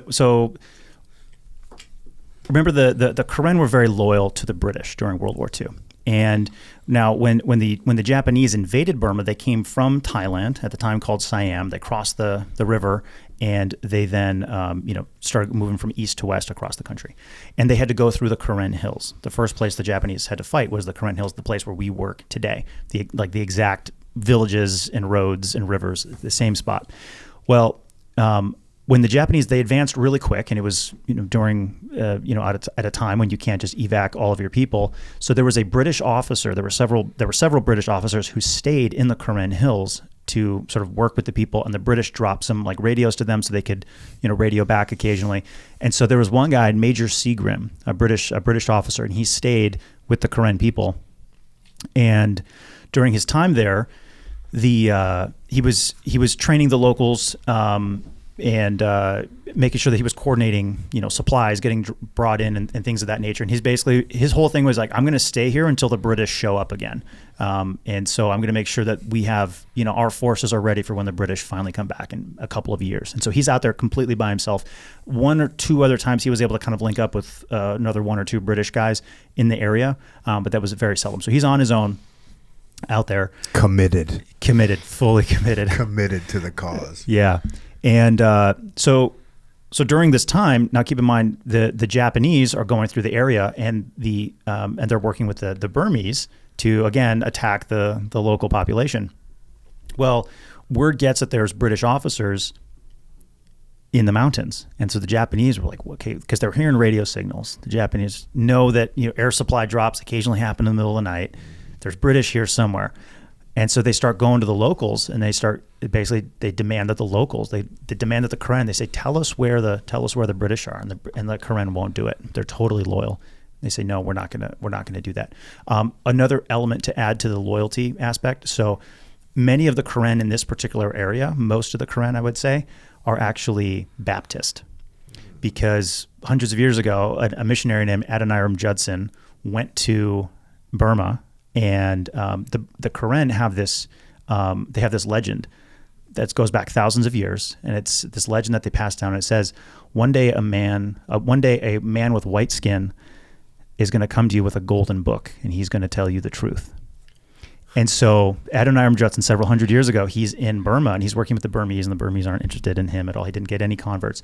And then one day a Karen man comes out and out of the jungle, and he meets Adoniram Judson, and he says. He said, "Oh, I know who you are. You're the white man with the golden book." And so then Adoniram Judson goes into the Karen Hills with the Bible, and many of the Karen convert to Christianity. And so now there's like this deep connection that they have with So that, with the Western world, with what they call Galawa, white people, just anybody that's not from Burma. And Seagram, Major Seagram, he's deeply religious. The locals are deeply religious. The local pastors are protecting him and as well. And so when the Japanese come to the Karen and they say, "Hey, tell us where the white man is," most of them don't know exactly where he is because the Karen are trying to keep it hidden, but they have a general idea of where he is. They refuse to tell them. And so the Japanese start killing Karen people. Say, "Tell us where the white man is." And so Karen people are dying, being executed by the Japanese for refusing to give up where this British officer was. That's how committed he was to them and they were to him. And so he was a younger guy, I believe in his early 30s. But the Karen, if they greatly, greatly respect you, even if you're young, they'll call you grandfather. Just as a sign of respect. And so his nickname was Long Legs because he was a really tall British officer, and so they called him Grandfather Long Legs was his name. And so the Japanese and the Burmese are killing these Karen people. Well, eventually it gets to Seagram that the Karen people are being killed and they're dying to protect him. And so he says, "Hey guys, I can't have any more of you die. I'll just go turn myself into the Japanese." So he leaves the hills. Now he was hidden in this specific area. Now there's a cool little anecdote that happened on my first or second trip into Burma. So I'm in this mountain hill area, and I didn't know much about Seagram at the time. I hadn't really looked him up much, but they told me, my interpreter told me, he said, "This is the area where they kept the Galawa during the war." And I said, "The Galawa, the white man?" They're like, "Yeah, this is where they kept the white man. They kept him on this mountain in this hidden area here." And one of the Karen generals, his mother was one of the people who helped hide him. And so they're like, "Yeah, he's from this area." And so the Karen are very understated. So I'm trying to pull more information out of him. And he's like, "Oh, I don't know more than that." He's like, "I just know this is where the white man was." And I'm like, "This is so cool. I want to know more about this." He didn't have much more information. But so he tells me that. Keep in mind, this is a few years ago. And then there's a villager comes out of the jungle because he heard that there was a white man with the Karen, and he comes down and he's looking at me funny. He's kind of doing his third world squat, just kind of staring at me and smiling. And my interpreter is kind of talking to him a little bit and kind of giggling. And he looks over at me. My interpreter looks over at me and he says, he's like, "Yeah, that guy right there. He's never seen a white man before." And so this guy's only ever heard of white people and only seen pictures of them, but he's never seen a white person. That's why this guy's like squatting there, kind of like staring at me with this big grin on his face. And so I asked my interpreter something about it. It's like, well, I was like, "Is it the only white people?" I was confirming. I said, "Am I the only white person he's ever seen?"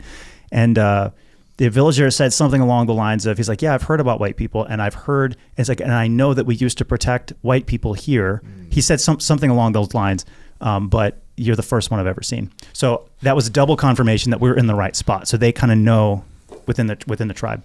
Anyway, so Seagram, during the war, the Japanese are killing the Karen, and so then he turns himself in. And he goes down to this village down in one of the valleys, and there's a relatively larger village. He goes down there, and he turns himself into the Japanese. And the Japanese, so he'd been up there. Major Seagram had been up there for 1 or 2 years at this point. So his uniform is in tatters. He doesn't have any Western clothes. He doesn't have any more military uniform, and so he's wearing sort of like local garb. And so the Japanese go, "You're in civilian clothes. You're a spy. We can kill you." And so the Japanese, he turned himself in, and the Japanese basically just sentenced him to death. So he turns himself in this village, this Karen village, and then they take him over to another town, like a larger town, and then they execute him as a spy and kill him there. Now the Karen, never forgot about him, and so they greatly and deeply respect this man who died for them. So that way, people would stop, the way the Japanese would stop killing them. And again, there's a very strong allegory there with Jesus dying for your sins and dying so you can go to heaven. And big props to the Galawa of the region. Yeah, exactly. So, a couple months ago, or no, not even a couple months ago, maybe a month ago, one of my guys, he's in Burma, and this village where Major Seagram turned himself in, we go through that village all the time. I've been through that village 100 times easily. And So our guys are at this clinic that's relatively near where that village is, and they're I think our guys were just doing some training or something, and all of a sudden they hear 3 or 4 fighter jets, like a full like squadron of fighter jets, come over the mountains, low and fast, real low, real fast, and then boom, boom, boom, boom, boom. They just start bombing the crap out of someplace that's a couple mountains over, a couple hills over, and then these slower bomber planes called Y-12s. These are Chinese-built planes. They're basically cargo planes, but they push packages of 120 millimeter mortars out the back of the plane, and so they use it as sort of a strategic bomber, like World War II style bomber, and so they'll drop. So the 120 millimeter mortars just land on impact and blow up. Just land on impact and blow up. Yeah. So they're like bombs. Yeah, just dropping bombs, like just dumb bombs. Yeah, and so then those planes show up and start circling that village, and then dropping bombs around where this village was. So our guys get in their vehicles, and they're just the amazing thing about Stronghold, our guys are the first ones on scene. So they get there, and this village is completely decimated. Half of it is gone. Many people were killed. And luckily there weren't that many people in the village at the time. I think people were kind of out working or something. But many people are killed. Many are wounded. Houses are destroyed. Our guys got there right around dusk. And I have video footage of this as well. And so they get on site, and it's just a lake of fire, and the entire village is destroyed. And there's just folks, dead, laying in random places, and people who are wounded, and people who've had their legs amputated from the explosions. And our guys go in and evacuate all the wounded and that kind of stuff. But the village that was destroyed is the same village where Seagram surrendered himself to the Japanese to give his life for the Karen people. And so we always call it Seagram's Village when we go through, but that's just another example of the Burma Army just coming in and completely annihilating a place. No reason, no rhyme or reason for it. There's no military stockpiles there. There's no rebels there. But you're not loyal to us. You're not going to bow the knee to us. We're just going to wipe your village off the map. No warning. So they rebuild the village, or is it just gone? They're going to they'll certainly rebuild, most likely.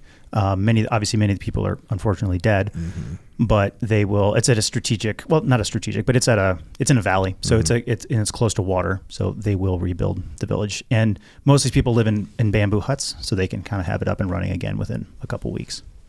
So when you were at Harvard, when you did the Christmas break trip, what went down with that? Because that sounded like it was a pretty horrific scenario too. So, yeah. So we finished class, and I think I turned in I did my final exam for one of my classes. Again, this is just the first semester, so I know I still got to come back and submit my exam, whatever. And I think the next day, my wife dropped me off at the airport, and she's heavily pregnant at this point. And so, dude, how are you getting away with this with your wife? She's ridiculous. Well, she's Karen, so she's okay, Karen. Yeah, check. There we go. I stand corrected. Checkmate. Yeah, I'll stand down. And it's don't get me wrong, it's still a struggle. But so I go out there. I get out to Burma, and I go in, and the rebels, their plan at the time is to go in and basically liberate and basically knock the Burma Army out from this particular outpost. Now we're deep in the mountains now, so now we're no longer in the flatlands. We're sort of deep in the Karen hills, and there's this mountain, not a mountain. It's sort of a large, just very, very, very large hill, and there's a Burma Army outpost. So basically, what the Burma Army does is when they go into the Karen Hills, they set up these outposts on the most prominent hilltops. But they then use those positions and they fire mortars. They're big on mortars, and they fire these mortars into the villages. And so I'm there, and it's Christmas time. So for example, as the rebels are kind of getting prepared to go and launch this assault to take this hilltop, not fortress, but this hilltop enemy camp, Burma Army camp, the Burma Army, just one or two camps over, was on Christmas Day was firing mortars into Christian villages.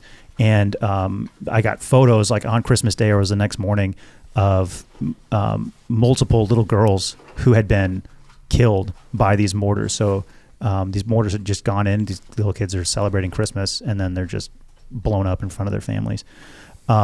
and this is all this same road, very close to the area where I did the reconnaissance, the thermal reconnaissance mission. So I get out there and we're the rebels are planning on taking this town, or not this town, but this hilltop outpost, which has been controlled by the enemy for 50 years. They've never had a friendly boot stand up there in 50 years, and now they're gonna try and take it. And so I'm helping coordinate the medical evacuation plan, just making sure everything's set for them to be able to liberate this area. And at this time, my team had been in Burma for like the previous couple of months, so I was like, hey, you guys go home for Christmas. I'll go in solo. So I'm operating solo out there.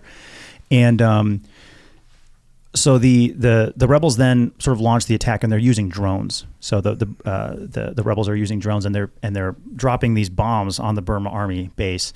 And the Burma Army has jammers and things. So there's this interesting whole other topic and conversation about drone warfare in the jungle, which is a very talk about another weird thing that Americans are not used to experiencing, being on the receiving end of that kind of thing. So the rebels are bombing the hilltop fortress, and then eventually they launch a ground assault to go and take it. And it takes several days of fighting to really take the take it, because they had to do several different like sort of fakes and attempts, and it's not just a clean Hollywood style charge and take the enemy camp. It's a lot more strategic, and you're kind of battling. Like, how many enemy fighters were up there on that hill, you think? 30 or 40, maybe 60. Yeah. Check. And our guys had a couple hundred. Mm-hmm. And so as that's going on, eventually our guys push the Burma Army out. The Burma Army leaves. Our guys take the hilltop. And when they take the hill, the Burma Army has like placed landmines all around this place. And so in the days, keep in mind, I developed very close relationships with a lot of these guys. They're like brothers to me, and obviously how it is. It's like there's a deeper tie than just than a familial bond when you're in battle with these guys. And again, I'm not a direct combatant in this situation, but I am on the receiving end at this point of like mortar fire and airstrikes and stuff coming in. And so as the rebels are trying to take this town, so what do they call you? Do they have a nickname for you? Yeah. Can you say it, or is it classified? Probably better not to say. Well, it's not a classified thing. Well, yeah, but I'd rather just not say. Sure, I'll tell you off. I'll tell you offline. Cool. Yeah. So I'm there, working with them. And so as the Burma Army knows that this camp's about to get, attacked. And so they're dropping, they're bringing in fighter jets and stuff and dropping in the jungle and, looking for us. And so before this attack had happened, I had slept in a abandoned village, maybe a couple of miles away from this Burma Army outpost. So I had slept in this village, and abandoned village, and the hut that I was sleeping in, I had been one day I was sitting sort of in the doorway of it as some civilians on motorcycles came by, and they were driving toward the Burma Army territory. So, and they saw me, and I saw them kind of, and I understand enough of the language. They're like, well, blah, blah, blah, galawa, galawa. And so they're kind of pointing, and they're like, oh, there's a white guy in that hut over there, So I'm just, I don't think anything of it. Well, once the attack starts, once our guys start the bombing campaign, it's the middle of the night. We have now moved to an entirely different location. I'm laying in my tent. It's 11 o'clock at night, pitch black in the middle of the jungle. And I don't hear it because I was asleep at the time, and I was sleeping with earplugs in. And I'm woken up by this huge explosion. Just boom, goes off. And keep in mind, I'm in the middle of the jungle. I'm like, what the heck? So I pop out my earplugs, and I hear a jet flying over, and then you hear it just sort of circling, and it was very, very close to where we were. And the next morning, we realized, so we had moved out of that village, but the jet had come in middle of the night, popped up over to the hilltop, and put one bomb right outside the one building in the village that I had been sleeping in. Check. And so I don't know for sure that they were targeting me, but somebody said something somewhere, because they only dropped the one bomb and then they dropped another bomb somewhere else. Yeah.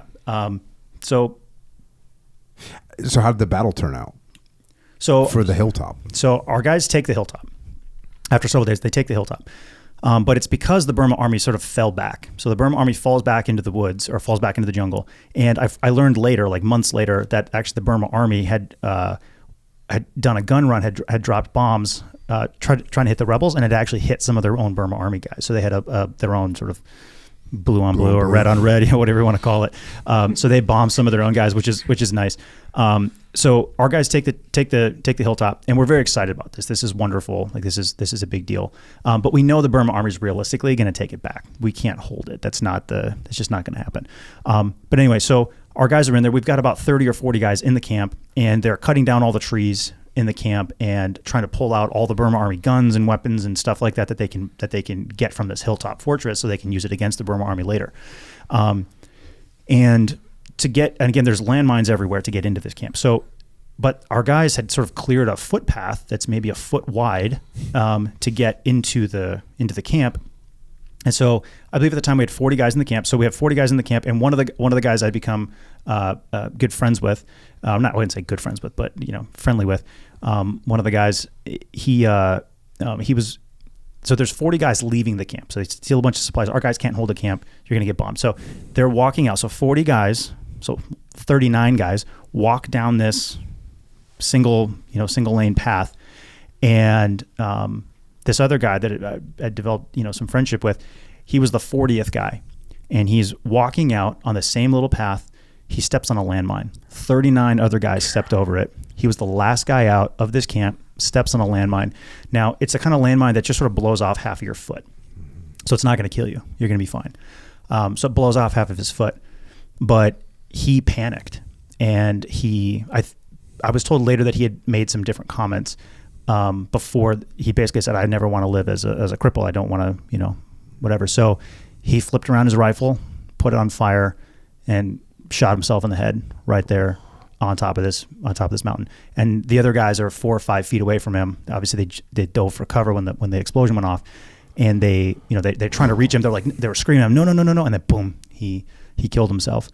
And so they pulled his body off the top of the hill, and he was early 20s. He was like maybe 22. His wife, 2 kids. And so you want to talk about the generational impact of these wars. His father was like a platoon commander or squad commander or something, as part of this force as well. And so his father was in a different spot. His father wasn't on the hill, but his father was there as well, and had to come take his body. So the reality of the horrors of war and what these people go through is it's very difficult. So I went through that. So I'm in Christmas break. This is my Christmas break, yeah. And then the Burma army comes back and takes the hill, and then our guys take it a second time. So it changes hands 2 or 3 times while I'm there. We had a couple of other guys get killed, but ultimately it's still a strategic and tactical victory. We knew we weren't going to be able to hold the hill, so that was never the objective. But it was basically letting the enemy know, like, hey, we can punch you guys in the face too. And it was a big symbolic victory, knocking out these mortars, which are being used to murder people and subjugate the people. Now, the Burma army still now controls that place again, but they now know that they're no longer vulnerable. And so it was that was important. One really bizarre thing that I still don't fully understand. So the Karen, a lot of them are Buddhist, and a lot of them are also animist. And so animist, the best way I'd like to describe that is to sort of like think about maybe like Native American sort of style of spirituality, like the rocks and the trees and the rivers have a spirit, that kind of thing. Think about Pocahontas, that sort of religion. But I think because of that, they have this interesting custom where if somebody commits suicide, they punish the weapon that was used to commit suicide, because they believe that there's, it's just culturally just believe like, hey, this thing needs to be punished. It's sort of a cultural remnant. And so the weapon, this rifle that the soldier had used to commit suicide, they unload it and they go put it in like a hut in a prison, and they tie it up. And I think they were hitting it with sticks and some stuff like that. And granted, it sounds really hocus pocus and like really superstitious, like they're complete bumbling morons. That's not it at all. These are very intelligent people, but this was just their custom, and they they basically imprisoned this rifle for a short time for what it had done to kill this guy, and punished it. And then, now it's back in circulation. Somebody else is using it. So, I guess the point of that little anecdote is, it's a whole different world over there. There's an entirely different world, an entirely different way of thinking, out there. And, so that was the world I was in. And then, so the way that ended, so the Burma Army eventually kind of takes back the camp. We go back and forth a few times. It's still a victory. It's still a really good thing. So I now need to head back. I need to go back to the United States, to go back to school. So I've got maybe an hour and a half left there. And I'm gonna leave in a short amount of time before the sun goes down, and I'm gonna start driving back through the jungle, to start my long journey home back to the United States. And I'm sitting there, and all of a sudden we hear a plane. A plane pops up overhead, and it's just one plane, and it's one of these Y-12 bombers where they just drop payloads of 4 or 5 120 millimeter mortars at a time, and it starts circling the camp, the Burma Army camp, but its circular path actually took it right over us. So it was right over. I can stare up and I can look directly at this bomber. I can look at the bottom of it, and it's flying right over us. Now, it's just one bomber. I've been through a million times worse. This is not that big of a deal. It should not be that big of a deal. And so I go and we get in the trench. I'm in the trench with my interpreter, and I'm sitting there, and I'm just going. I was sitting there, and mentally I was very calm. I was like, okay, but this is not that big of a deal. The chances of the dropping bombs where we are, very, very low chance. But I start getting that shaking. My hands and my feet are shaking. And this thought was just going through my head the whole time. And it was just, I just want to meet my daughter. I just want to meet my daughter. I just want to meet my daughter. And it was this intrusive thought that was just poking through in my brain, because my wife was going to give birth in just a couple of months. She was maybe 6 months, 8 months pregnant 6 or 7 months pregnant at this point. And so I'm sitting in a trench on the other side of the world, with this Karen guy. I'm just, and my hands are shaking a little bit. And all I can think about is I just want to meet my daughter. And that, as long as I can meet my daughter, I'll be happy to die. But I need to meet my daughter first. And that was again, not a particularly dangerous situation. The bomber drops all of its bombs nowhere even close to us. But it did multiple sorties right over our head. And each time, I just want to meet my daughter. I just want to meet my daughter. And so then the plane goes away, and I then hop in the car, hop in its, our off-road vehicles, and I just start my my drive back. But that really stuck with me. And I thought, man, like, what is my heart and my head are like now in an entirely different place. And so I drive out of there, and eventually I get home, and greet my pregnant wife, and I miss Christmas and all that stuff, and then I just walk back into school at Harvard, and and then people go, well, how was your Christmas vacation? What'd you do? All that kind of stuff. So, and there was one or two other guys there that were former SF and stuff, and so I kind of told them a little bit about where I'd been and what I'd been doing, but not all the details and stuff, because I was just like, it's like, I don't know. I just didn't want to talk about it. And so, that was definitely an interesting experience, kind of walking back into the classroom, and then everybody's, talking about whatever matters to them at the time. And, so just kind of an interesting mental roller coaster to go from one extreme to the other and back. And, and then a few months later, my daughter was born, and I love her to death. So. Yeah, that's awesome. I had the little bit of the feeling of, coming back from combat, of a little bit of, hey, all this other stuff doesn't really matter. It's not like this doesn't really matter. This is where you're going to teach me about something. You're going to do something. Like, I remember I had to do like evaluations and fit reps and stuff. And I really had to like actively, consciously focus and be like, all right, this is my job. I have to do this. And I would break it into smaller, when I went to college, I was a grown man that was already a SEAL and stuff, and I'd gone to college, and I would sit down without a second thought and do academic schoolwork for 8 hours. I would just go. And even up until that deployment, anytime we had to do fit reps or we had to write evals, I could just kind of lock in. But when I came home from my last deployment, I had to really kind of actively, consciously go, all right, dude, like you got to do this right now. This is your job. This is important. I had to tell myself that. And that probably lasted for about 6 months, and I kind of got back to normal. But it seems like rolling from sitting in a trench waiting to have mortars dropped on your head from an aircraft above you, and then the next thing you know, like, okay, tonight's assignment is, I want you to read this article about whatever thing. Did you find that a little bit difficult? Yeah, to an extent, a little bit. But honestly, I mean, for the last 5, 6, 7, 8 years, I've been going back and forth from sort of civilian world to these war zones and back and forth. A bunch. You figured it out. I have not figured it out. No, that's not true. I've learned how to suppress it, and that's why I'm sitting there in class. But before this little deployment I had done, I'm sitting there in class, and my hands are shaking just to answer, just to say something simple in a class of 25 people, and nobody there is super impressive that I need to be like nervous around it. Nothing like that. So there was definitely a lot of stuff kind of pushed down.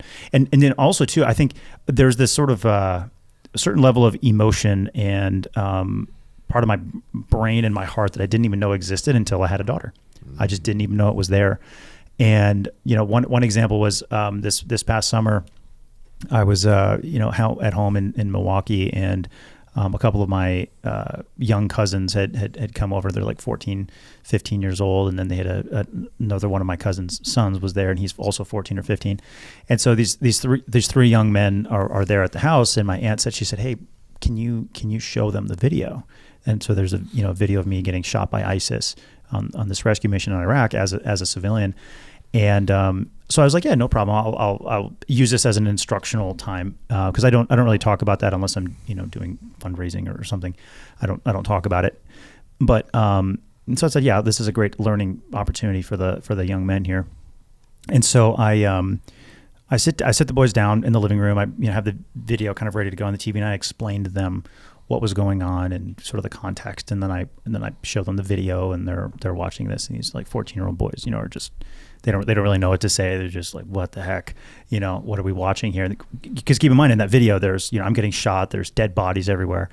And I started explaining to the boys that there's about how the ISIS had massacred these people. And I was telling them about some of the different people that I could see in the bodies, little young girls, but their heads blown off. And then there was one particular, we talked about this last time, but there was one particular casualty that stuck with me. It was an Iraqi husband and wife, and their dead baby was laying between them. And just based on the pattern of, how where they were laying and stuff, it was very obvious the father was carrying the baby. He'd been shot in the back by ISIS, and he'd fallen forward in the rubble, dropped his baby, and the baby's head had been bashed open by falling into the rubble. And the mother was also shot and died right next to them as part of the this massacre that I had seen. And so I don't remember if I told the boys that, but it was vividly in my head. But there was this moment where that wasn't some other kid's baby. That was my baby, because my baby was now that same old, whatever, just a few months old, 4 or 5 months old. And so I told the boys the story, and then emotion hit me, and I went to the bathroom, and I just started weeping. I just started weeping uncontrollably. And my wife is like, "What's wrong? What's wrong?" And I'm like, I don't know. I don't know what's wrong with me. And I'm just sitting there weeping in the bathroom. And then I got control of myself, and I was like, okay. So there's like a lot of deep stuff there I just didn't even know was there. But having a daughter now, but it's all come come full circle, because the reason I started Stronghold was because a firefight in Afghanistan where, almost had to kill 2 little girls. And, and then I go to Iraq, and I wounded while rescuing a little girl. And then I have my own little girl now. And so this, I don't know, just like sort of this, and now I feel all that protective instinct is now to protect my daughter and to keep her from all the evils of this world that I know are out there. How long did the shaking hands last? It lasted pretty much for the most part. So what I did was so it lasted most of the school year. I got back from Burma. Obviously, that did not help the shaking. And so what I got back, basically what I started doing was mentally I felt fine. I wasn't having like crazy nightmares. You have a few when you first come back as you're decompressing, but I was like, that was normal, totally fine.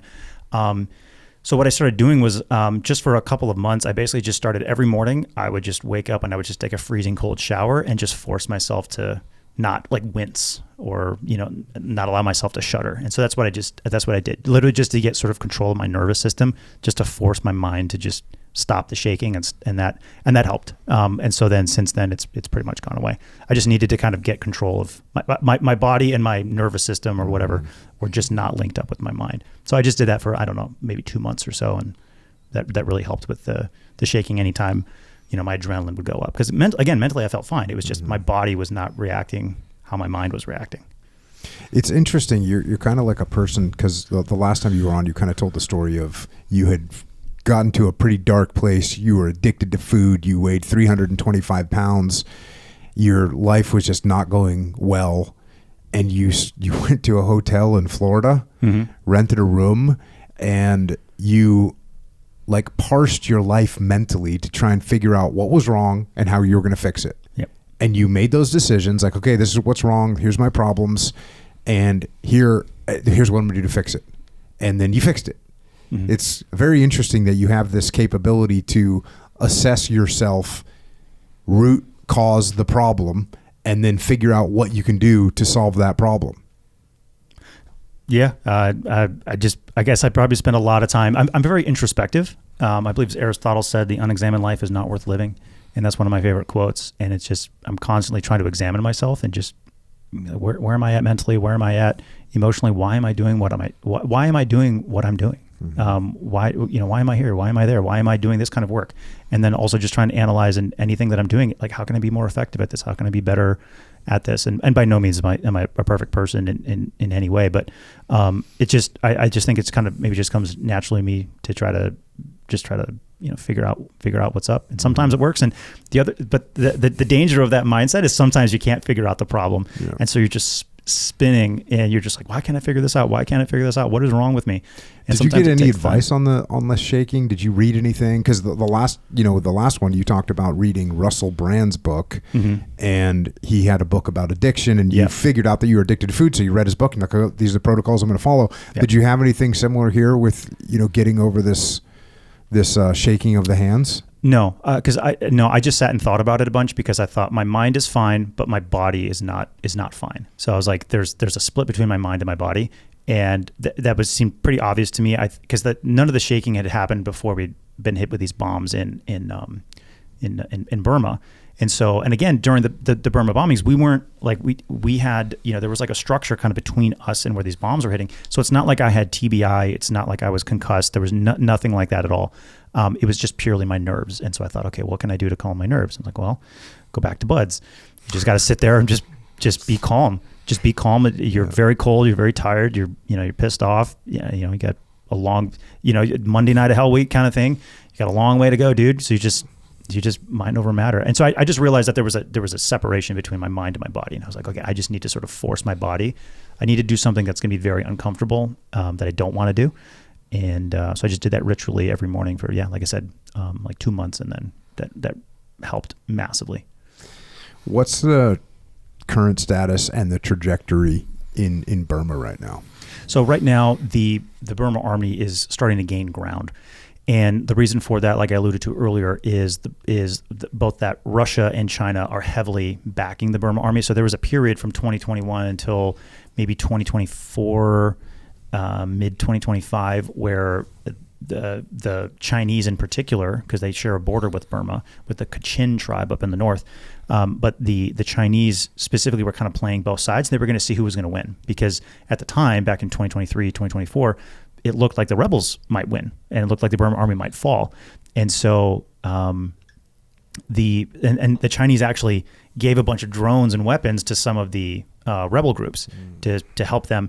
Ultimately, the rebel groups never united. There's cultural differences, there's language differences. It's very difficult to unite in the jungle like that. But then also some of the tribes, so the Karen tribe are very, very, very, very good people. There's, splinters, groups within them there's criminal elements like you'd have in any tribe. But some of the tribes are heavily involved in the drug trade, in weapons trades, things like that. And so it's very hard to unite sort of the pro-democracy, Baptist, peaceful Buddhists with, the people that are trying to traffic crystal meth to Southeast Asia, some of those tribes. And so the Burma army is able to also use that against the tribes to kind of pit them against each other. So basically, because the tribes did not unite, the Burma army is just sort of reasserting control, is what it appears to be at the moment. And China and, like I said, Russia are backing them heavily up with weapons and that kind of thing. And the drones in the jungle. Did you have drones coming after you while you were there? I have in the past, yeah. So the first time I ever had a drone come after me, this was a couple of years ago. It was at night, and I was in a village, sleeping in a hut, and I hear this, the motorcycle, the motor, or the lawnmower sound. It was a little bit more deeper. It was like it was a big one. And I hear it fly. It's very slow, low and slow, middle of the night, right above us. So it either has night vision or has thermal, because this is being controlled by somebody remotely. So it probably had thermal on it. And so it flies right over us, and I just immediately start sweating because I'm like, I can't get up and run out of this hut because they're going to see me. So you just have to sit there, and hopefully everyone else stays in their huts, and hopefully they bomb someone else's hut and don't bomb my hut. And so I'm laying there still, as if it matters, but I'm under like a straw roof, and so the drone comes right over. I feel it buzz right over. And then it drops a salvo, I want to say, of 15 or 20 bombs. This was like a large one that dropped like a smaller amount of, a larger amount, but smaller projectiles. And they dropped maybe 150, 200 yards from where I was at. And I knew the building that they were targeting because there was like a concrete building that wasn't in the jungle. I was like, I know exactly what they're bombing. And so sure enough, boom, boom, boom, boom, boom, boom, boom, boom, these bombs start going off. And then we hear a second drone. Wah. And so the Burma army had launched at least 2 drones. And then I was hearing reports of up to 3 or 4, who knows. But they were also bombing some of the villages that were close to where we were. So there was multiple places that had been bombed that night. And I don't know if it was the same drone, but it was at least 2 or 3.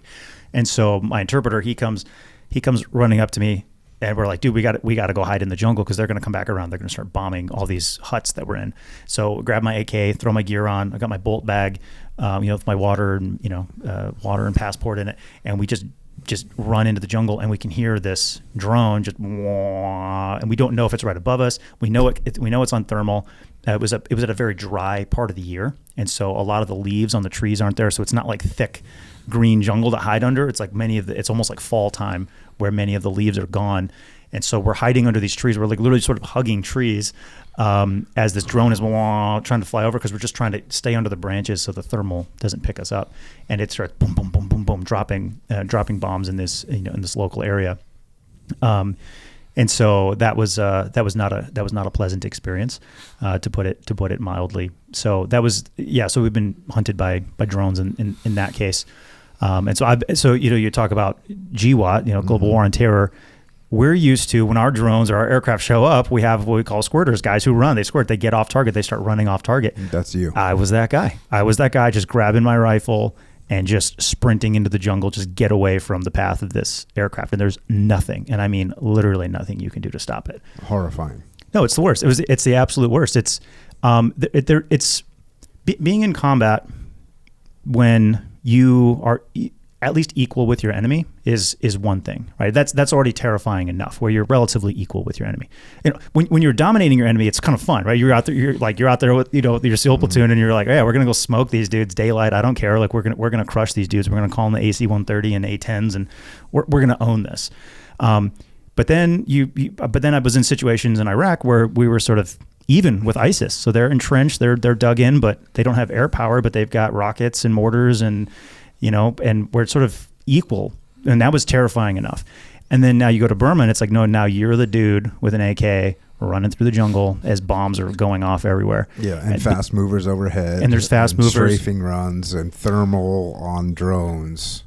So so the first time I ever felt like my hands completely shaking in Burma. So after this bombing had happened, I was back there a month or two later, and After the drone bombing? no, so this Or is after the jet bombing. The jet bombing. Yeah. Right. So I was out there kind of visiting some of the troops. This was during that 2-month period where they still controlled the town, and so this was the first time I experienced the shaking. So I was just up there kind of visiting those guys, seeing what was going on, seeing if we could get them any medical supplies, whatever. And so I hop on the back of a motorcycle, and there's I've got my own motorbike driver, so he's driving me. And so we're driving across these rice fields, totally open.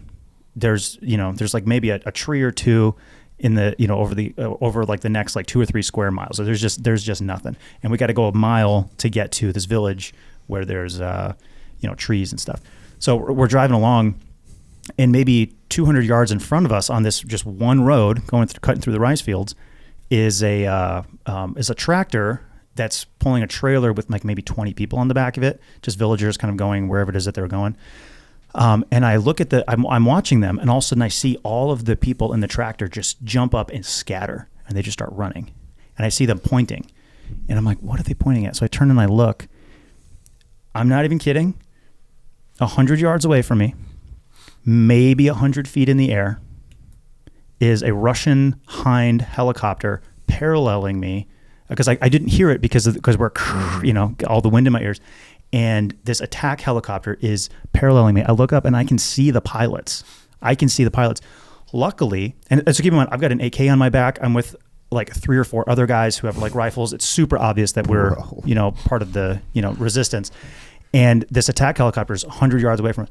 Luckily, it was staring. It was clearly the pilots were staring and probably laughing, like, oh, that's so funny. Look at all the villagers, running away. So the villagers are all running away from this attack helicopter as it comes in.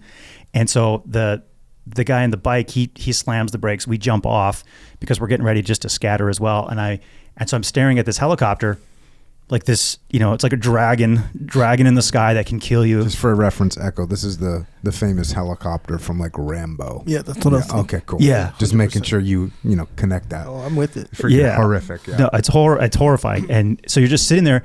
All that has to happen is the pilot just has to look. All he has to do is look 45 degrees to his right, and he's going to see me standing there, and me and like 6 other guys. And we would have to run, like I said, a mile across open territory just to get to a tree to hide in. We're dead. Like, we're dead meat. And he just never looks over at us. And he just keeps, flying along, 150 feet in the air, whatever, really low. I could have chucked a rock and hit him, super low. And I don't know where he was going, doing whatever he was doing. But, so anyway, my point is I was standing there on the road, and that was the first time I felt these shakes. And I was like, oh, okay, this is a new experience. Mm-hmm. But yeah, just these really just close calls, just nothing you can do. And so I guess the thing that makes it so terrifying is there's nothing you can do about it. Again, it's different if you can fight. Like, okay, if we got to fight, like if you and me get into a fist fight, I know you're going to win. But but it's like, okay, like I'm going to like put up a fight, and I'm going to be less afraid than if I'm just standing there and I just know somebody's going to come up and stab me, you know what I mean? And I can't defend myself, or someone's going to shoot me. Yeah, it's so much worse if you don't even have a chance to fight back. So, yeah, it's I've had some discussions with some guys about like what's more horrific, the drone that's coming after you, or the next step that you take, the IED environment of, and I think it is bad in Ramadi, bad in Iraq, Afghanistan. Like, it got horrific for guys. I didn't fight in Afghanistan, but guys, I don't know if it was like this when you were there, but it got to the point where it was like the immediate action drills were like, don't move, so, hey, if we start getting shot at or something blows up, no one move, because there's so many IEDs. Mm-hmm. So is that worse, where you're like, well, this next step could be my last? Or is it worse to say, oh, this thing is hunting me down and finding me? My beginning thought was, I thought it was like, well, it's scarier if you don't, kind of like what you just said, like you don't know what's going to happen. You take your next step, you could get blown up. But as I think about it more, and as I see more of like the Ukrainian activities going on, I'm starting to think, that seems like the most horrific thing, is to have these drones coming that are just, there's like nothing you can do about it. So I would definitely say the drones are worse. Mm-hmm. And the reason for that is not because they're, less deadly or more deadly or whatever than an IED. Obviously, you don't want to step on an IED. The difference is the drone is hunting you.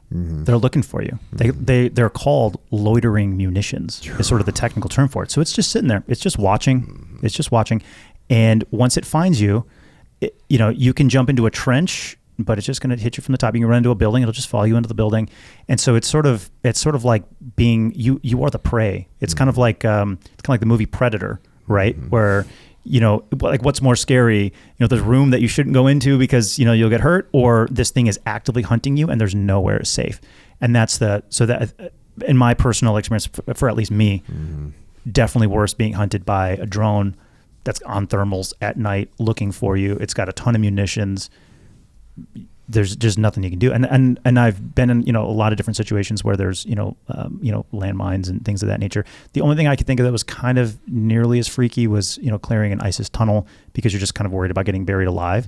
But even that too is different. It's just the fact of being hunted and there's nothing you can do about it is a whole other level of just horrifying. Yeah. Especially now, like the thing about an IED is a lot of times the IED was just victim activated, meaning like it's just going to go off.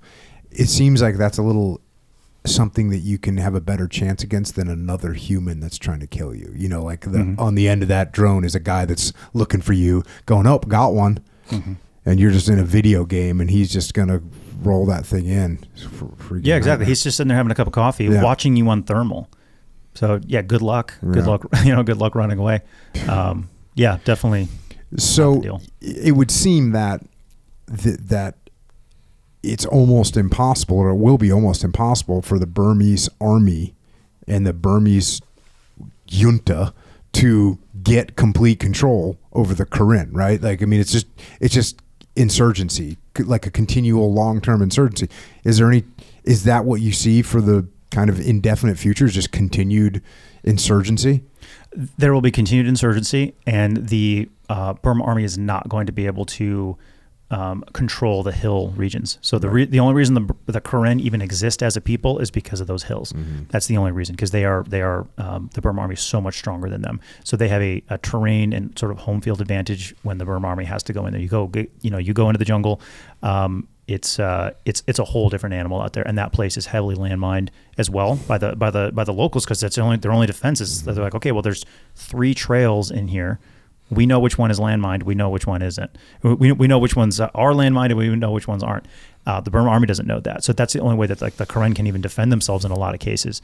And so I don't see a situation where it would ever be truly tenable for the Burma army to control the hills. They'll go in and set up these hilltop fortresses, these FOBs, and they can sort of fire mortars into people's villages and stuff. But as far as actually being able to govern and control the area, it's not going to happen. And where do the rebels get their supply chain from? So they're obviously taking stuff off of dead Burma army soldiers, and then it's Southeast Asia. So there's a black market of all kinds of crazy stuff out there. Yeah. So it's funny. You walk through the jungle and you're hanging out with these guys, and you'll see like a Burma army rifle.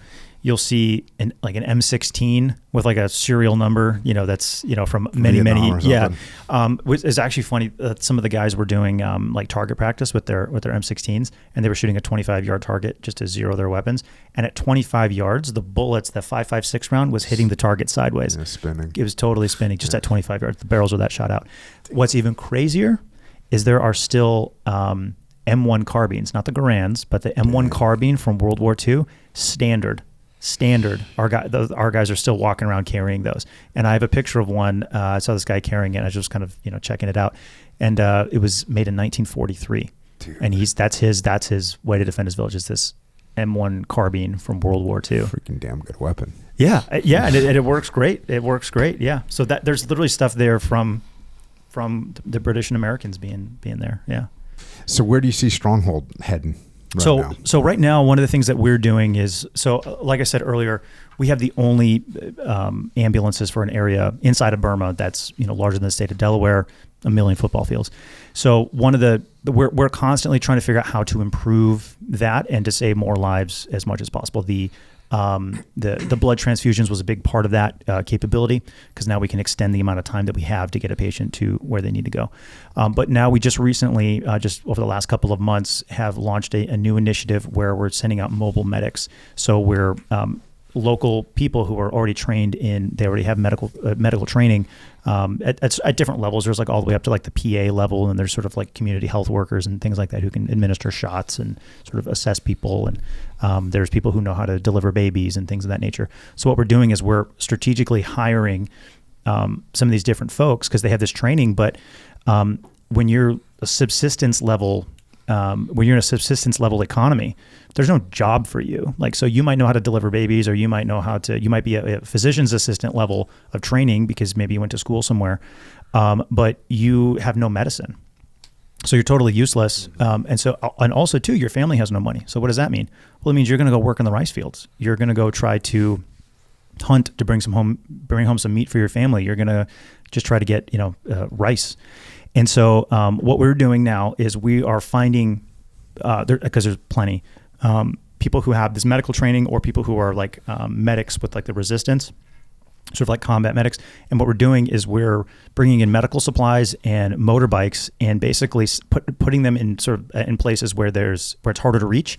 And then they're going around and actively going to villages and doing medical clinics. And so they're finding all these people who would have passed away from infections, easily treatable things, and who either would have needed a ride on one of our ambulances, or worst case scenario would have just passed away in the middle of the night because they got infected. It's like a 12-year-old kid getting sepsis or something from an infection on his foot because he stepped on something in the jungle and there's no way to really properly clean it off. So anything from that to people just needing basic malaria medication, or people needing people die in the jungle from a fever, right? Like we have basic stuff to help break a fever. They got nothing out there.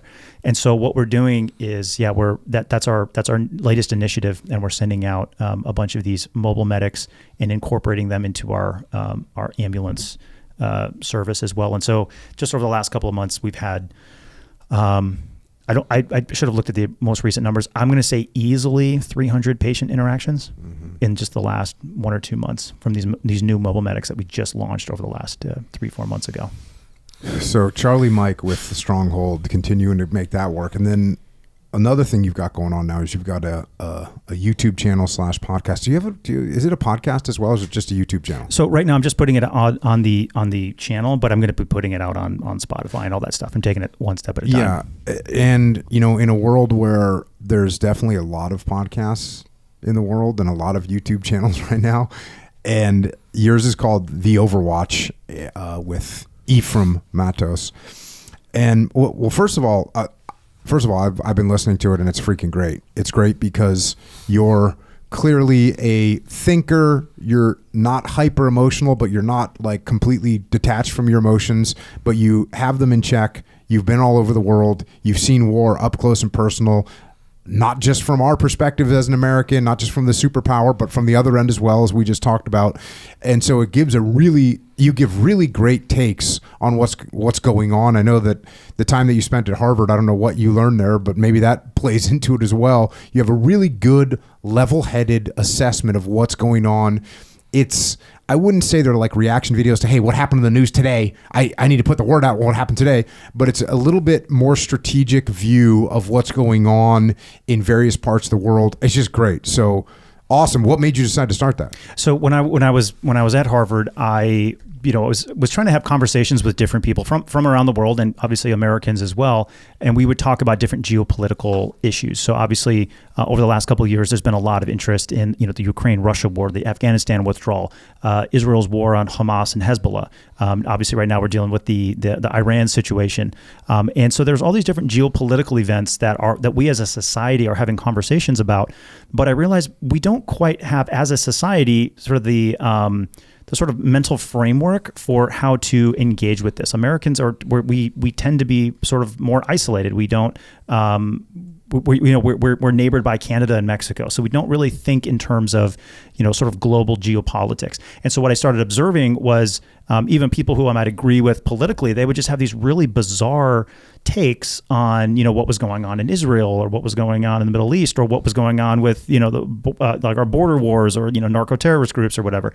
And I realized people just don't quite understand how war works, and we don't really understand how geopolitics works.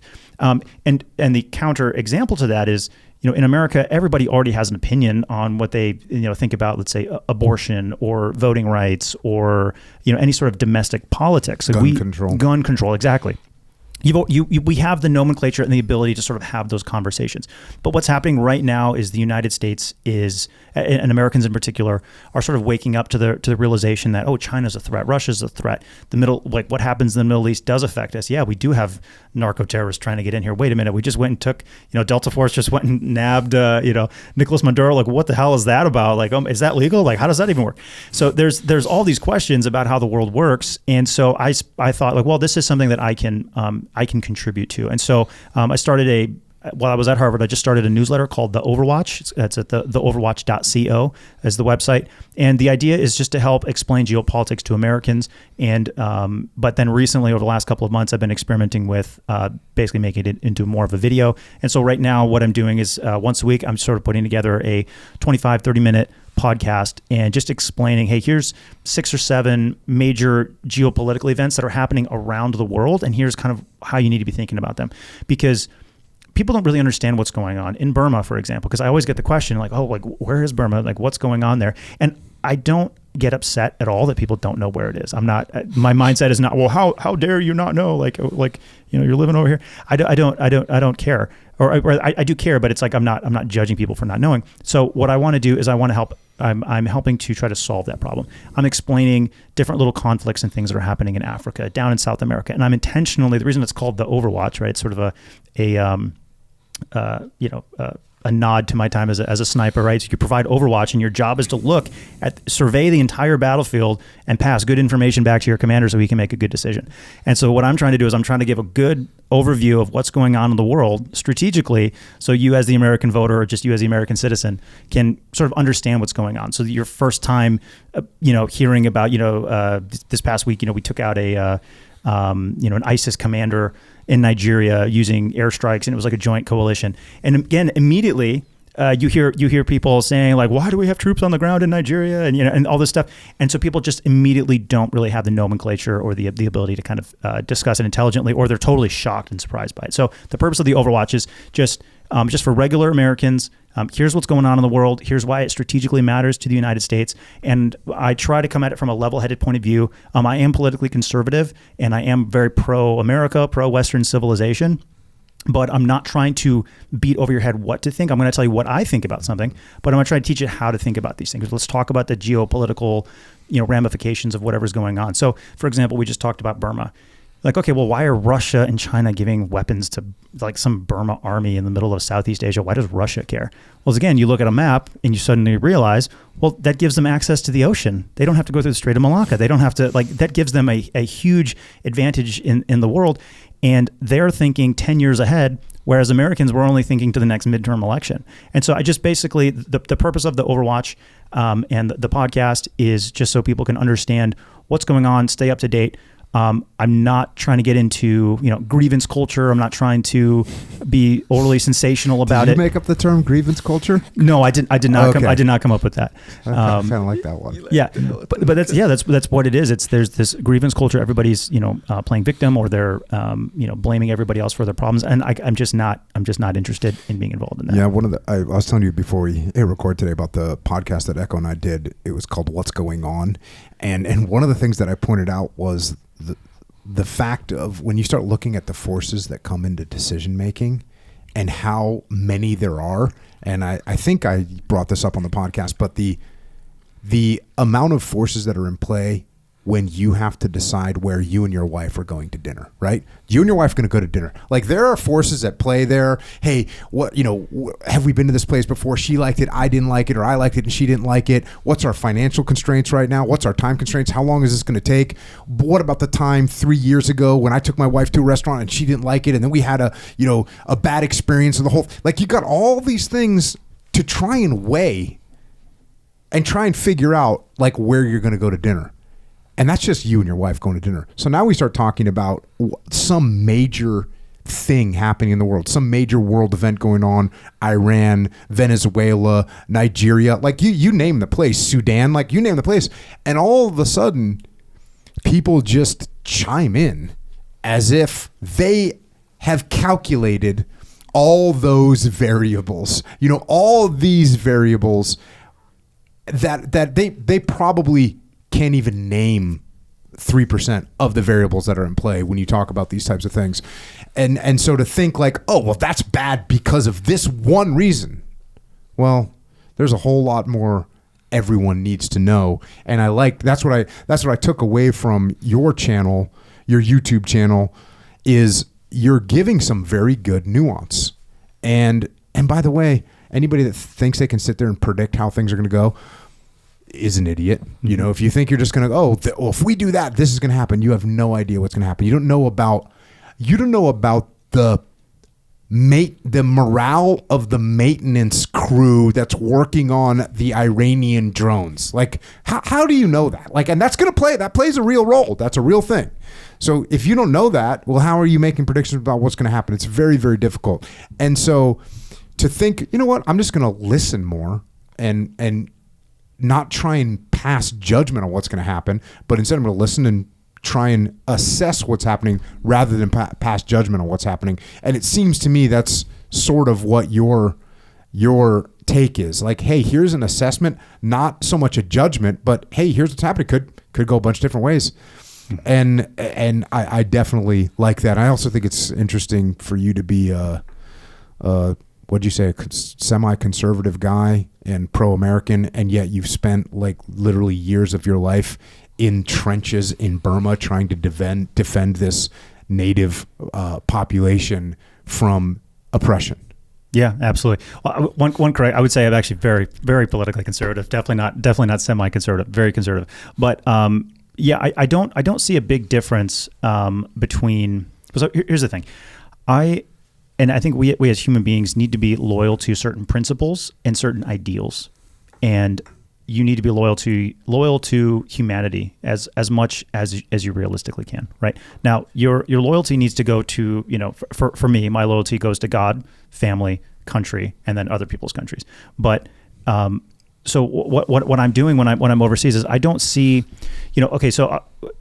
I think the best way to explain this, the event in Iraq where I got shot rescuing a little Muslim Iraqi girl who is a child of ISIS fighters. Why would I go risk my life to do that? I'm a white conservative Christian male.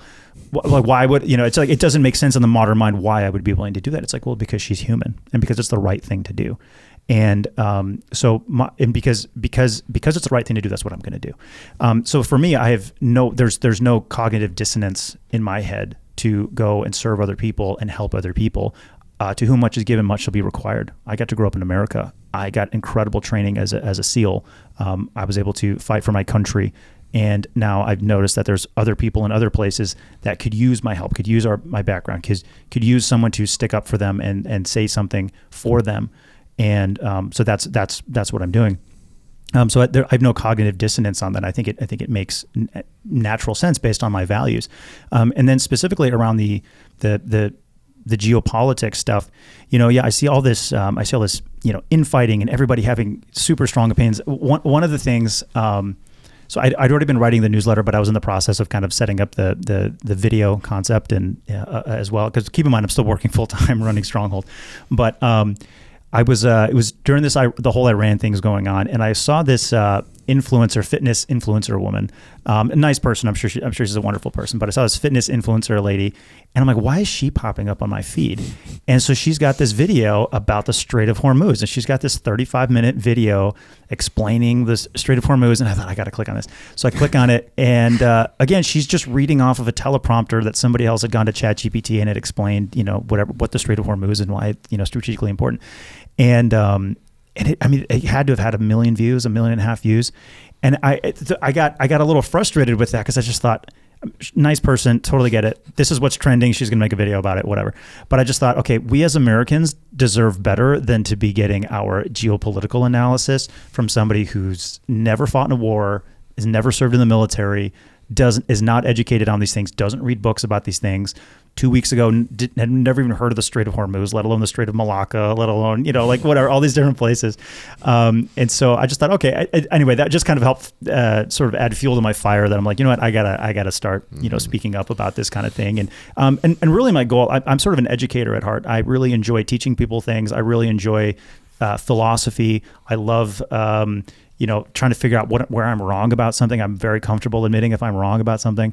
And so for me, this, talking about geopolitics and what's going on, this is going to become more and more important to America and to Americans. We can already see that geopolitical events overseas are shaping our domestic politics, whether it's like Israel versus, the Palestinians or, Russia versus Ukraine. I mean, you have people now that are saying stuff about Russia where they're going, well, like, at least the Russians are trying to, follow like Christian values or something or other. And like the Ukrainians, they're all a bunch of heathens and, or Zelensky and stuff. And you're just going, guys, like, what are you talking about? Like Putin is out there just like, murdering and massacring people. And like his troops are like mass raping people. And it's like, he's any sort of semblance of Christianity that guy has. It's literally just a tapestry. It's just a covering. So that way the local, Russian Orthodox will follow him or something like that. That's all that's going on there. It's not real. And so you need to think about incentives. You need to think about, one of the things I was, studying at Harvard was decision science. And so just kind of looking at incentives and psychology is mostly just psychology type stuff. And, you look at, okay, like why do people do what they do? And you need to, one of the biggest things is just incentives. And we're thinking in terms of, again, being at the school there, the whole thing is you're thinking about grand strategy. You're thinking about policy. You're thinking about foreign policy. And so, again, this is just something that most Americans don't really spend a lot of time thinking about. You think about actually during the Biden-Trump election, the one where I believe it was the one where Biden, it was the one where Biden won because he only did one election against Trump. But they skipped the second debate, and the second debate is typically centered around foreign policy. The first debate is usually domestic policy. The second one is, foreign policy. And then they refuse to even have a conversation, for whatever reason. They're blaming each other for whatever. But my point is there was no outcry. No American was going, I want to know Biden versus Trump's, concept of foreign policy. The conversation didn't even happen and nobody was even upset by it.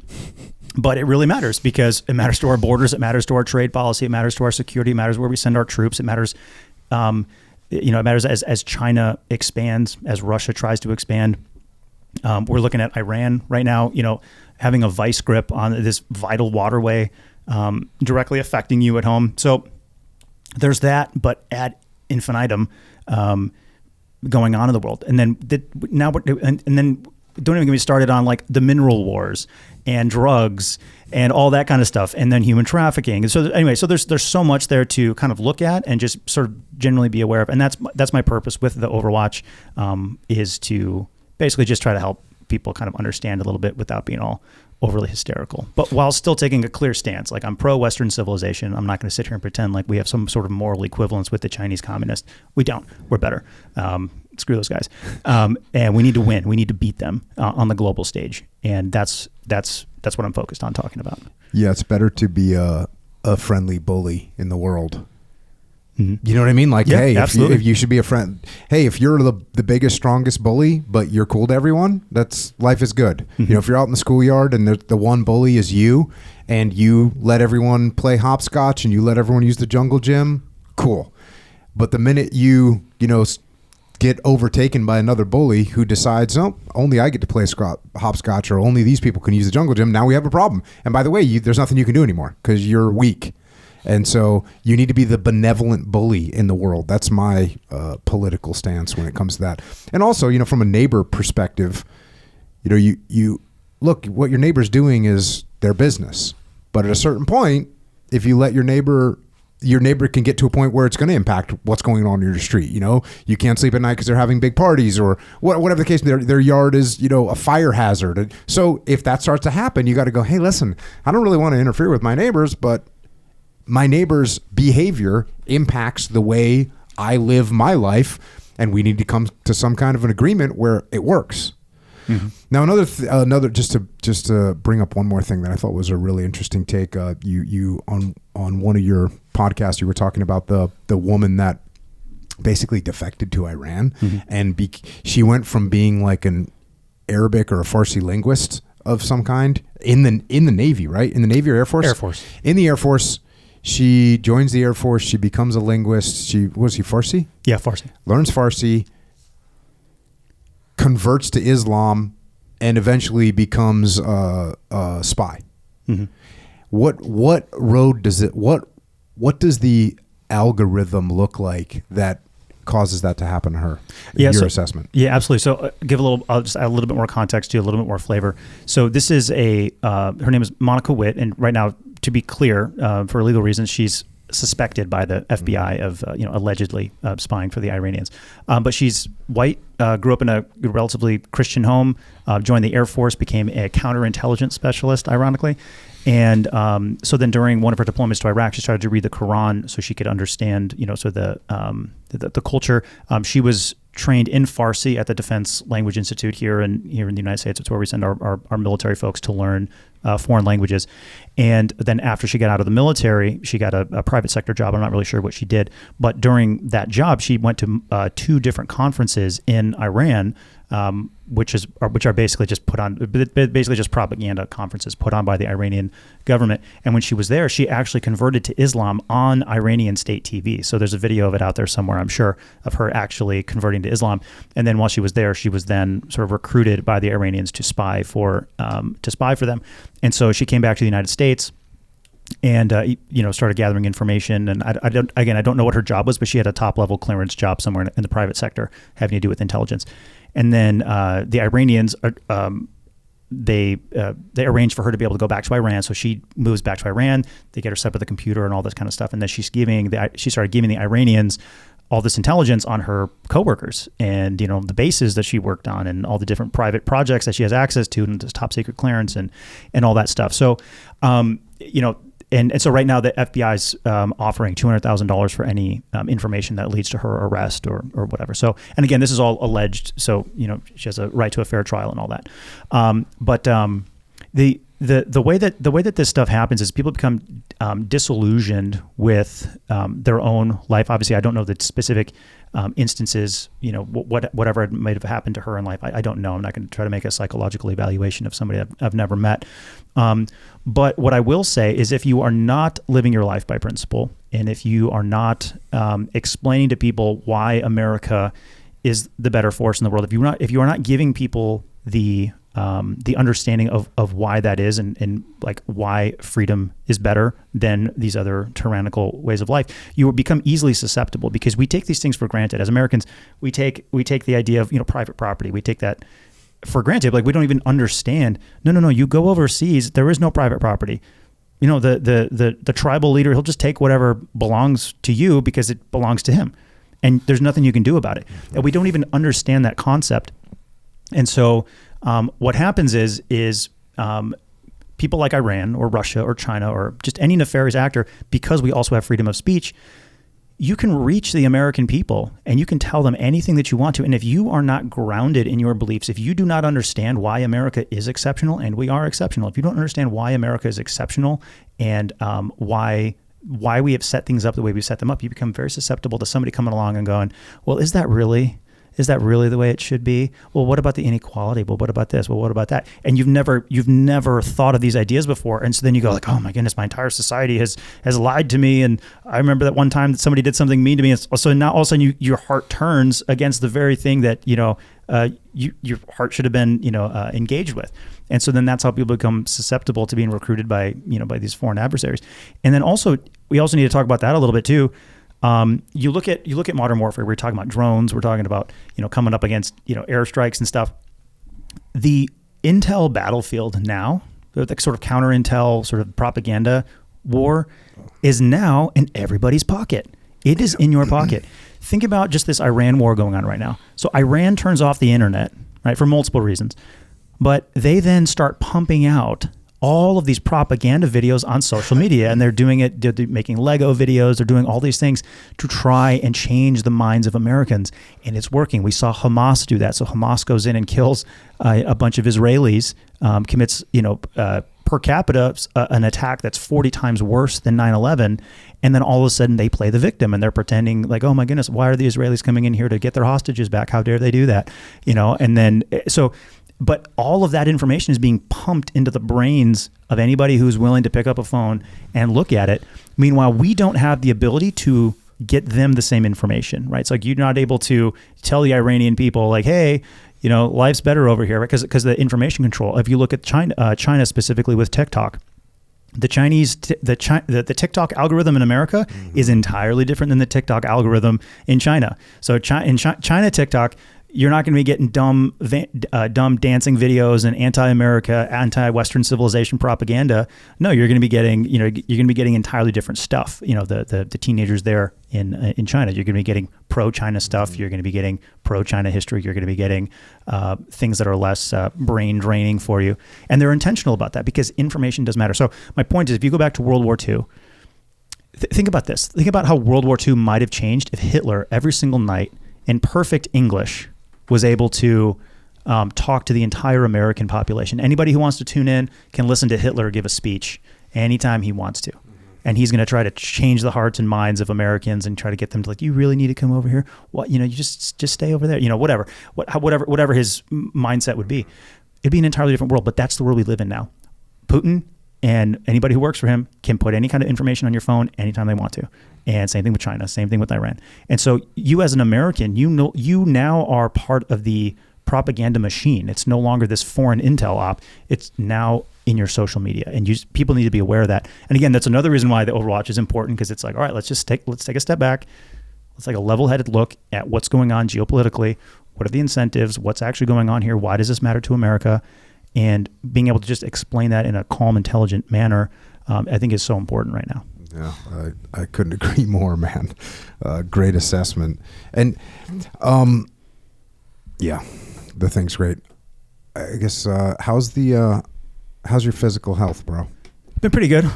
Yeah, could be better. Because that was a crazy story. Last time you were on, you were talking about weighing 325 pounds and just what you did to get your health back in line. All good? Good? Yeah, mostly good. With the issue I'm dealing with some low back pain, but I'm dealing with that. But yeah, other than that, no, it's been good. It's been good. And I'll tell you what too, we talked, about mental health last time I was on a lot more. And, I'll tell you what, like having, being married and having a child, granted, luckily I'd got myself sorted before getting married, right? So obviously don't use marriage and children as a crutch to fix yourself. But what I find that may not work. That's not going to work.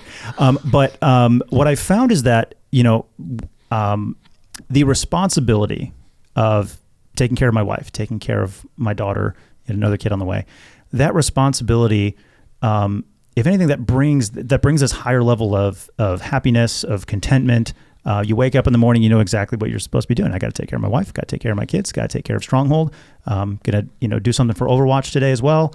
And that's your purpose. And I think a lot of veterans in particular. We obviously are dealing with the veteran suicide crisis and a lot of issues there. I think a lot of it because when you look at a lot of the guys who are committing suicide, they're not committing suicide because they were in combat. A lot of them that are committing suicide were never really in combat. It's not like PTSD from what they saw in the trenches. That's not what's going on. It's this despair. It's this lack of purpose. And I think that when you're in the military, especially as a young man, just experiencing myself, joined when I was enlisted when I was 17, went to boot camp when I was 18, went right into the SEAL teams. The sense of purpose and meaning that you have, and the sense of belonging, even if you're not the most popular guy in your platoon, it's like what your role is. Like, hey, I'm the comms guy. Hey, I'm the machine gunner. Hey, I'm the whatever, right? And you have a purpose, and you have a meaning, and you have an identity that you've earned. And when you get out of the military, it's like you lose that. You completely lose that. You lose this brotherhood. You lose that purpose, and so now you're going to go. All right, looks like I'm going to go become an IT specialist, doing whatever. Maybe I'll do some investing. And there's this despair because you peaked when you were 25. At least you feel like you did. You feel like you peaked. You're like, man, I was in, Afghanistan, and I'm 25. I'm like smoking bad guys, calling in airstrikes. I've got responsibility. Like I'm a man, I'm contributing to the world. And then you get out, and all of a sudden you're like, okay, what am I doing now? And this TPS reports. Yeah, TPS reports, exactly. Yeah, you're doing TPS reports. And yeah, so I think there's a big sort of pandemic of despair that I think that is happening, and guys just don't fully realize that. And so my point with that is just, for me, the added stress of being a husband and a father is it's like a good stress. It's a eustress. It's like instead of a distress, it's a eustress. It's a stress that forces you to be better and forces you to be more locked on. You can't just have a bad day and not do anything or whatever. Let yourself go. You just can't do that. You have to stay more locked in. And so it's long story short. Yeah, things are good. I could not be happier. Life is wonderful. Yeah, very grateful. Right on. Yeah. Does that get us up to speed? We're good for now? That's it, yeah. Where can people find you? So you got on the interwebs, it's strongholdrescue.org. You have theoverwatch.co.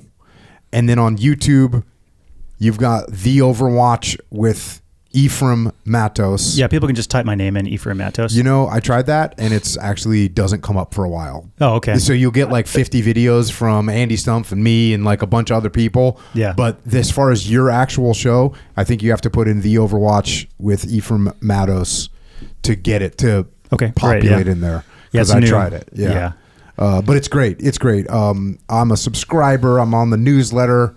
And so it's great. So check that out. And then on Instagram and Twitter X, you're at Ephraim Mattos. That's correct. Is that what we're dealing with here? Yeah, absolutely. For people to find you? Yeah, absolutely too. And then just a quick word too about Stronghold. So the way that we operate is we work off of a micro donor approach. So again, we're nonprofit. Everything that we do, all the stories I told, everything that I was talking about, the ambulances, and again, we only have time to talk about a fraction of what's going on, but all of that, all the medicine, all the ambulances, all the stuff, the operators that are going in the field. By the way, we do train our people. We do pay our people. We do allow our people to like make an actual living and going and doing this professionally because the people we serve deserve that.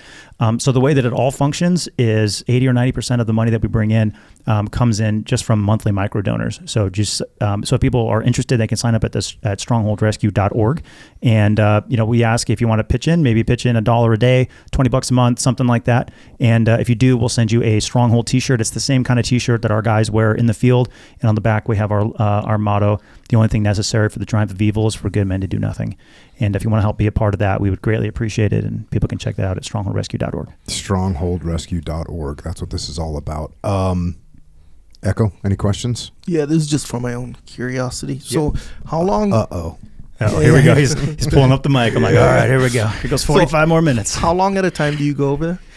So I've done trips that were anywhere from 4 months. I've been also as short as maybe 2-3 weeks. So as far as acclimation, like how's the mosquitoes over there? Mosquitoes are actually very, very manageable. There's not a ton of mosquitoes. It's actually a very, very beautiful place. So the Karen Hills, they call it Kothule, which the direct translation, there's no like direct English translation, but it means basically like the peaceful land, the evergreen land. It's like the beautiful emerald green land. It's a beautiful, beautiful place. It's a beautiful climate. Because you know how, like, I don't know if you ever watched what's that show, Naked and Afraid. You ever heard of that? I've seen clips of it. I've never watched. Because when they go into these beautiful jungles and stuff, and they're like, all good, but then they get eaten by bugs, like everything in there is trying to kill you, in one way or another. So it's not like that. Well, it's not like that with the bugs. There are snakes and stuff. So I'll tell a couple quick snake stories. So I was in we're in a reconnaissance mission. We were within 100 yards of a Burma Army outpost, and this Burma Army was firing into this village, and so one of the local guys, he was a local sniper, and so he had this he had a rifle, and so we were taking turns watching this particular outpost, waiting for the Burma Army to pop their heads out and fire on the villagers. And so I'm in this position, literally just 100 yards from the enemy, but I'm firing across the river. The Burma Army has no idea that we're there. And so there's all these rockets and RPGs and stuff being fired back and forth by the Burma Army. And so what happens is the snakes, whenever there's a battle that pops off in the jungle, they get spooked, and they get sort of disoriented, and they just start going everywhere. They freak out. And so we're laying there at the edge of this village, 100 yards from the Burma Army. If you stand up, they can see you. We're hiding in these bushes. And I was with a couple commandos, a couple of the Karen commandos. And one of the guys, he like pops up on his knee. He goes like, ah! He's like makes this like totally girly noise, and then one of the other commandos pulls out this giant knife and just starts slapping at the ground. And basically during this firefight, a snake rolled right up into our position.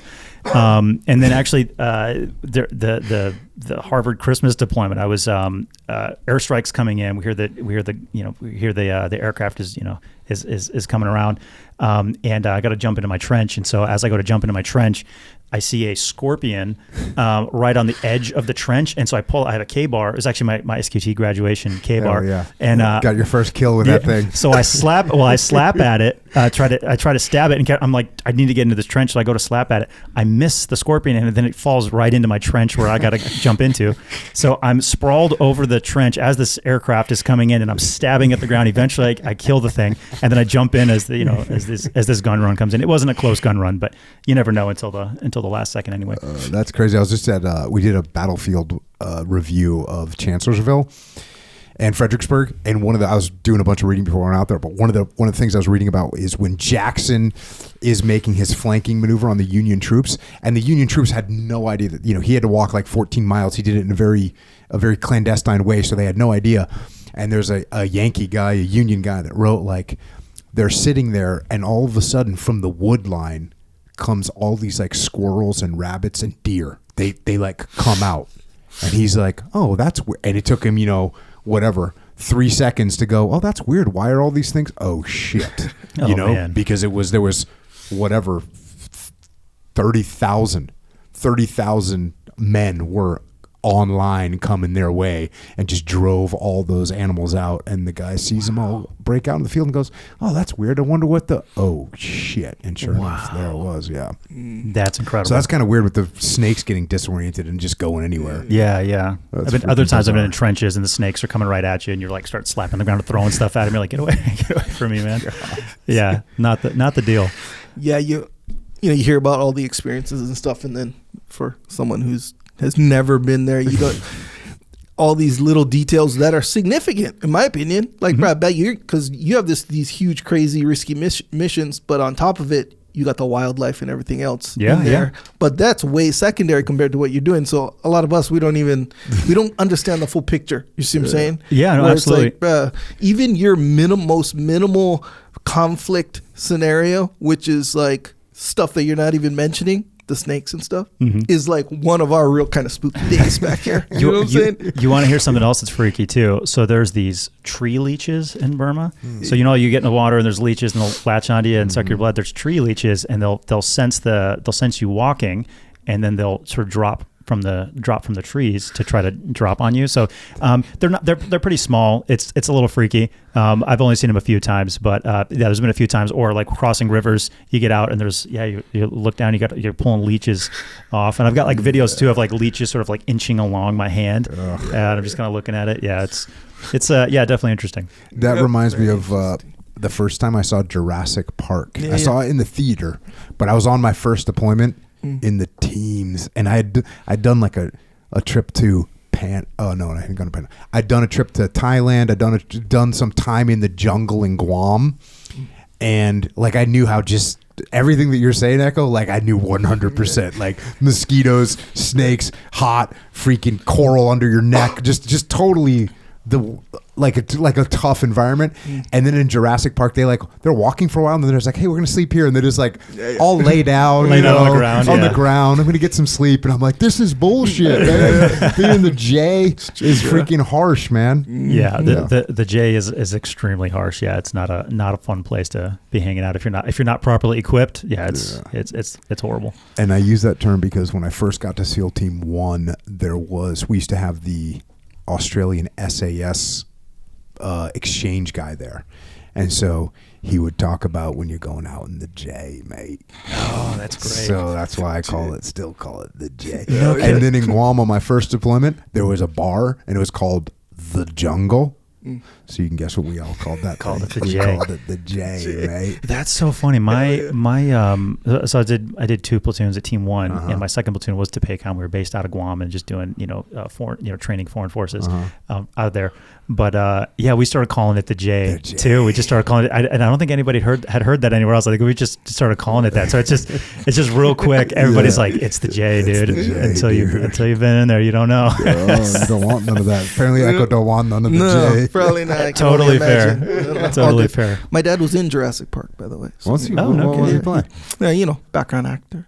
Dang, He's one of the first guys on Did screen. they film that in Hawaii or something? Kauai. Yeah. Oh, okay. Very Kauai.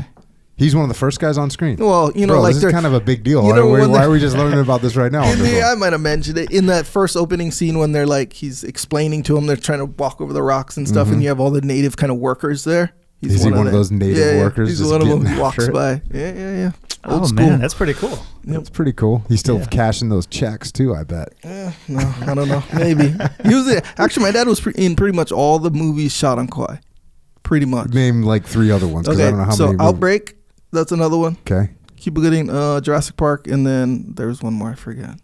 Okay. What, Outbreak? Oh, this one was the other one was it wasn't on Kauai, it was on Oahu. It was like old school movie before I was born, I think. But he got in there. He was in there, yeah. He was like a cab driver or something like that. Any lines?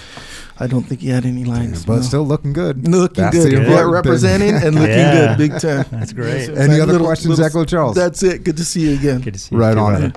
Ephraim, any closing thoughts? No, that's all. People can check us out at Stronghold Rescue, and thanks for having me on. I really appreciate it. Right on. Awesome to see you again, man. Thanks for coming back. I know it's always a gut check for you to have to travel out here, but thanks for what you're doing. Thanks for your service to the Navy, to the nation, to the teams, and thanks for what you continue to do today. And I think you're going to do a lot. Obviously, continued work with Stronghold, but then the Overwatch, I think, is going to help open people's minds, get them to calm down, get them to listen, get them to learn so that we have a better world. Thanks for what you're doing, bro. Excellent. Thank you. And with that, Ephraim Mattos Ephraim, has left the building. He's clearly got a lot of stuff going on. Clearly made a lot of good things happen in his world. So awesome to see him. Awesome for him to come by. You know, we touched last time on that little situation he got in when he was up to 325 pounds, man. Went to a hotel and looked at the ocean for a month.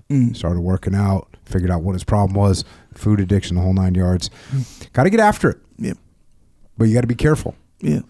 And you know what he said on that thing was he's like if you're an alcoholic, like a legit alcoholic, you can't drink anymore. Yeah.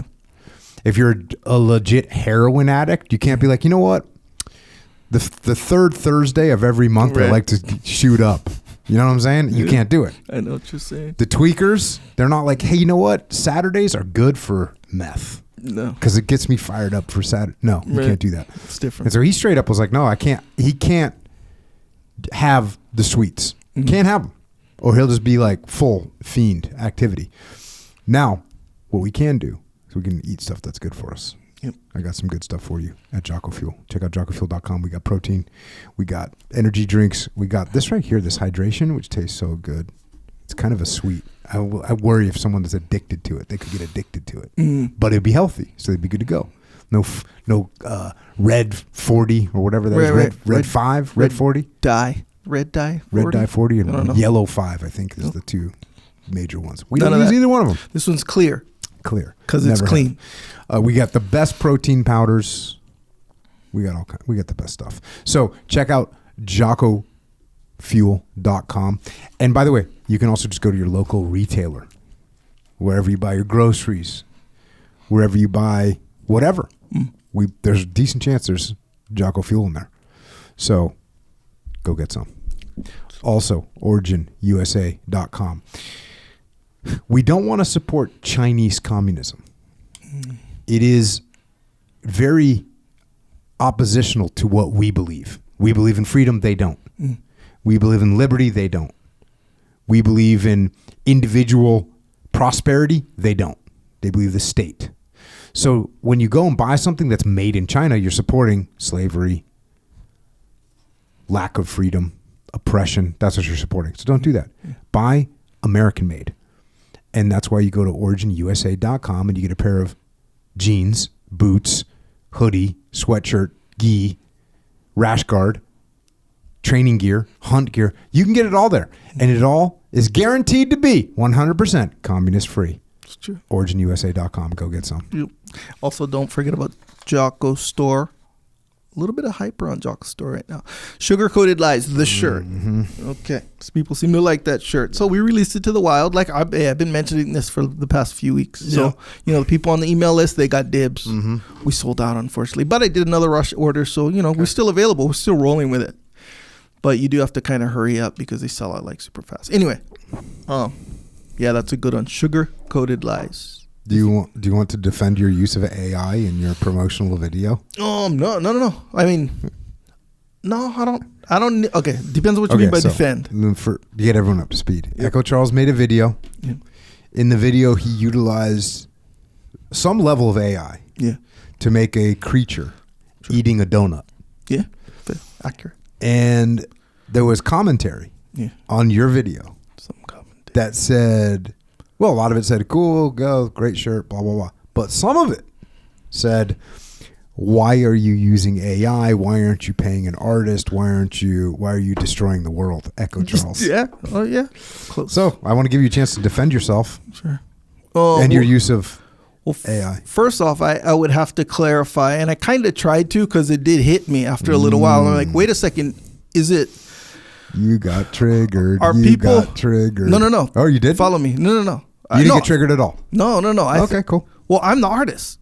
Okay. Yeah, I'm the computer is the artist. Well, I got you. Yeah. No, but put it this way. I think they were actually getting mad at you, I think, because it's like, hey, Jocko, you used AI for your thing. Why couldn't you pay an artist? They didn't realize that, I'm the person who makes all the shirts and stuff. So technically, hey, I'm the artist, apparently. And you got paid. We got paid for that one, yes. I got paid for my work, my labor, my art, right?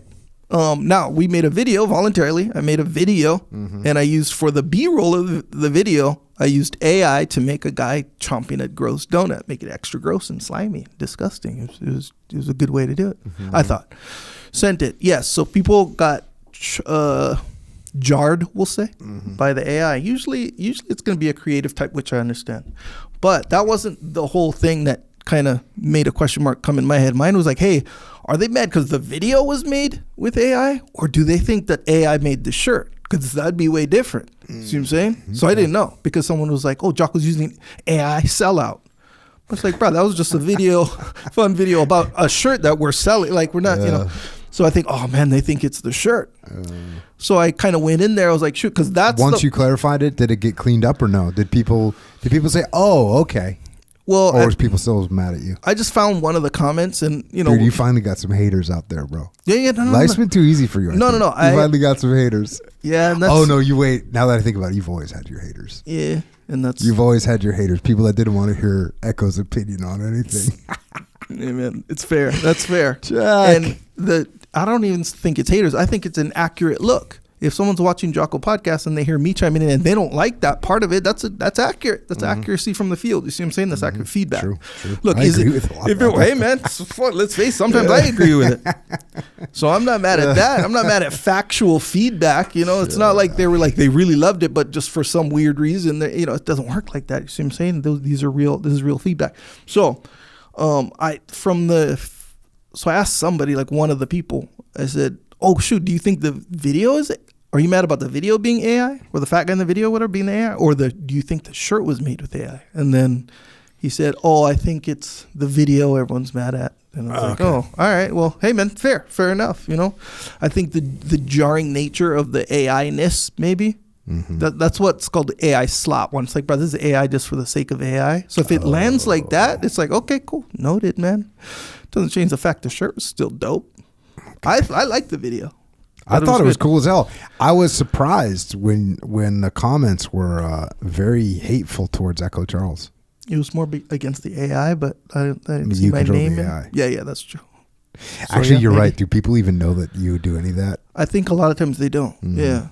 So I don't know. To me, it's accurate. It's like, what do you call it? A data point, Yeah, and by the way, don't you have to design what that guy looks like and stuff? Yeah, it's actually really hard to do. You know how people are like, "Oh, it's just a computer." It is true. That part is true, but you know, it's kind of hard. It's like CGI. It's like, oh, the CGI character. It's like, bro, you know how hard it is to make a CGI character like good. It's kind of hard, but that part literally doesn't matter. Like let's say a shirt, or like the shirt you're wearing. Are you like, oh my gosh, the guy who designed that shirt spent 12 years on like no one really cares that much most of the time. See what I'm saying? So that's not the point. The point is, if someone's going to put out a successful video, put out a successful video, and it's unsuccessful, I can't blame other people and be mad at whatever. It's my fault. You see what I'm saying? Yeah. For doing the or for failing to succeed with Look at you over here taking ownership. Good job, bro. Look, I would love to take credit for that, but it's like I said, if you're flying an airplane and you have a freaking bumpy landing and people are like, hey, I love your airplane, but it was a bumpy landing, what are you going to say? No, it wasn't a bumpy landing. You know how hard I worked on that landing? It's like, the fact is it was a bumpy landing. Yeah. That's the fact. Everyone thought it was bumpy. Okay. Just because you didn't think it was bumpy doesn't change the fact that it was bumpy according to all the people you serve. See what I'm saying? Got it, man. Gotta take this feedback. Anyway, Sugar-Coated Lies is still available despite or in spite, I don't know, whichever, the video having some AI in it. Jocko's real. You were real in the video. Yeah, I was. By the way. Yeah, that's the so real congratulations video. On that, being a real person. Jack. Yes, also what that came from was the shirt locker. It was the March 2024. So I made the design way before I was even using AI ever. March 2024 edition of the shirt locker shirt. One of the shirt locker shirts, which is a subscription scenario. You get a new design every month. Sometimes they're bangers, apparently. But they're outside of the box pretty much every time. Anyway, people think they're interesting. It's a subscription, new design every month on jockostore.com. Also, Independence Day is coming up. We're going to have this year's Independence Day shirt. If you want to get a jump on that, put your email in on the website on the front page on the bottom. Put your email in there. I need to confirm the design. Okay. Yeah, I haven't confirmed the design yet. Okay, I'll show it to you after this. I already submitted it, but that was today. So yeah, we can recall if No, it's good. You like it. Yeah. You're not the judge. Okay. I've been the judge literally for 11 years, but okay. Yeah, but you've also maybe all of a sudden you've thrown some things out there that have been not that I should have judged. Yeah, you might be right. You know what I'm saying? Yeah. All right, well, check that out. Also, we got some books, Put Your Legs On by Rob Jones, Dave Burke, Need to Lead. Check those out. Leadership books I've written as well. And then, of course, the Warrior Kid books. Check those out. Primalbeef.com if you need some steak. Go get some of that. Or ColoradoCraftBeef.com. You can check that out. Echelon Front, we have a leadership conference, instructional, in San Diego, July 8th through the 10th. It is 2 days where you will learn the skill of leadership that you will be able to apply in every aspect of your life. So if you want to go to echelonfront.com and check out events. Also, we have an online training academy at extremeownership.com, and there's where we teach the skills of leadership through the interwebs. And if you want to help service members, active and retired, you want to help their families, you want to help Gold Star families, check out Mark Lee's mom, Mama Lee. She's got an amazing charity organization. If you want to donate or you want to get involved, go to americasmightywarriors.org. And then, of course, check out heroesandhorses.org and Jimmy May's organization, Beyond the Brotherhood. Check out Warriors in Need, bringing people into the aviation civilian sector.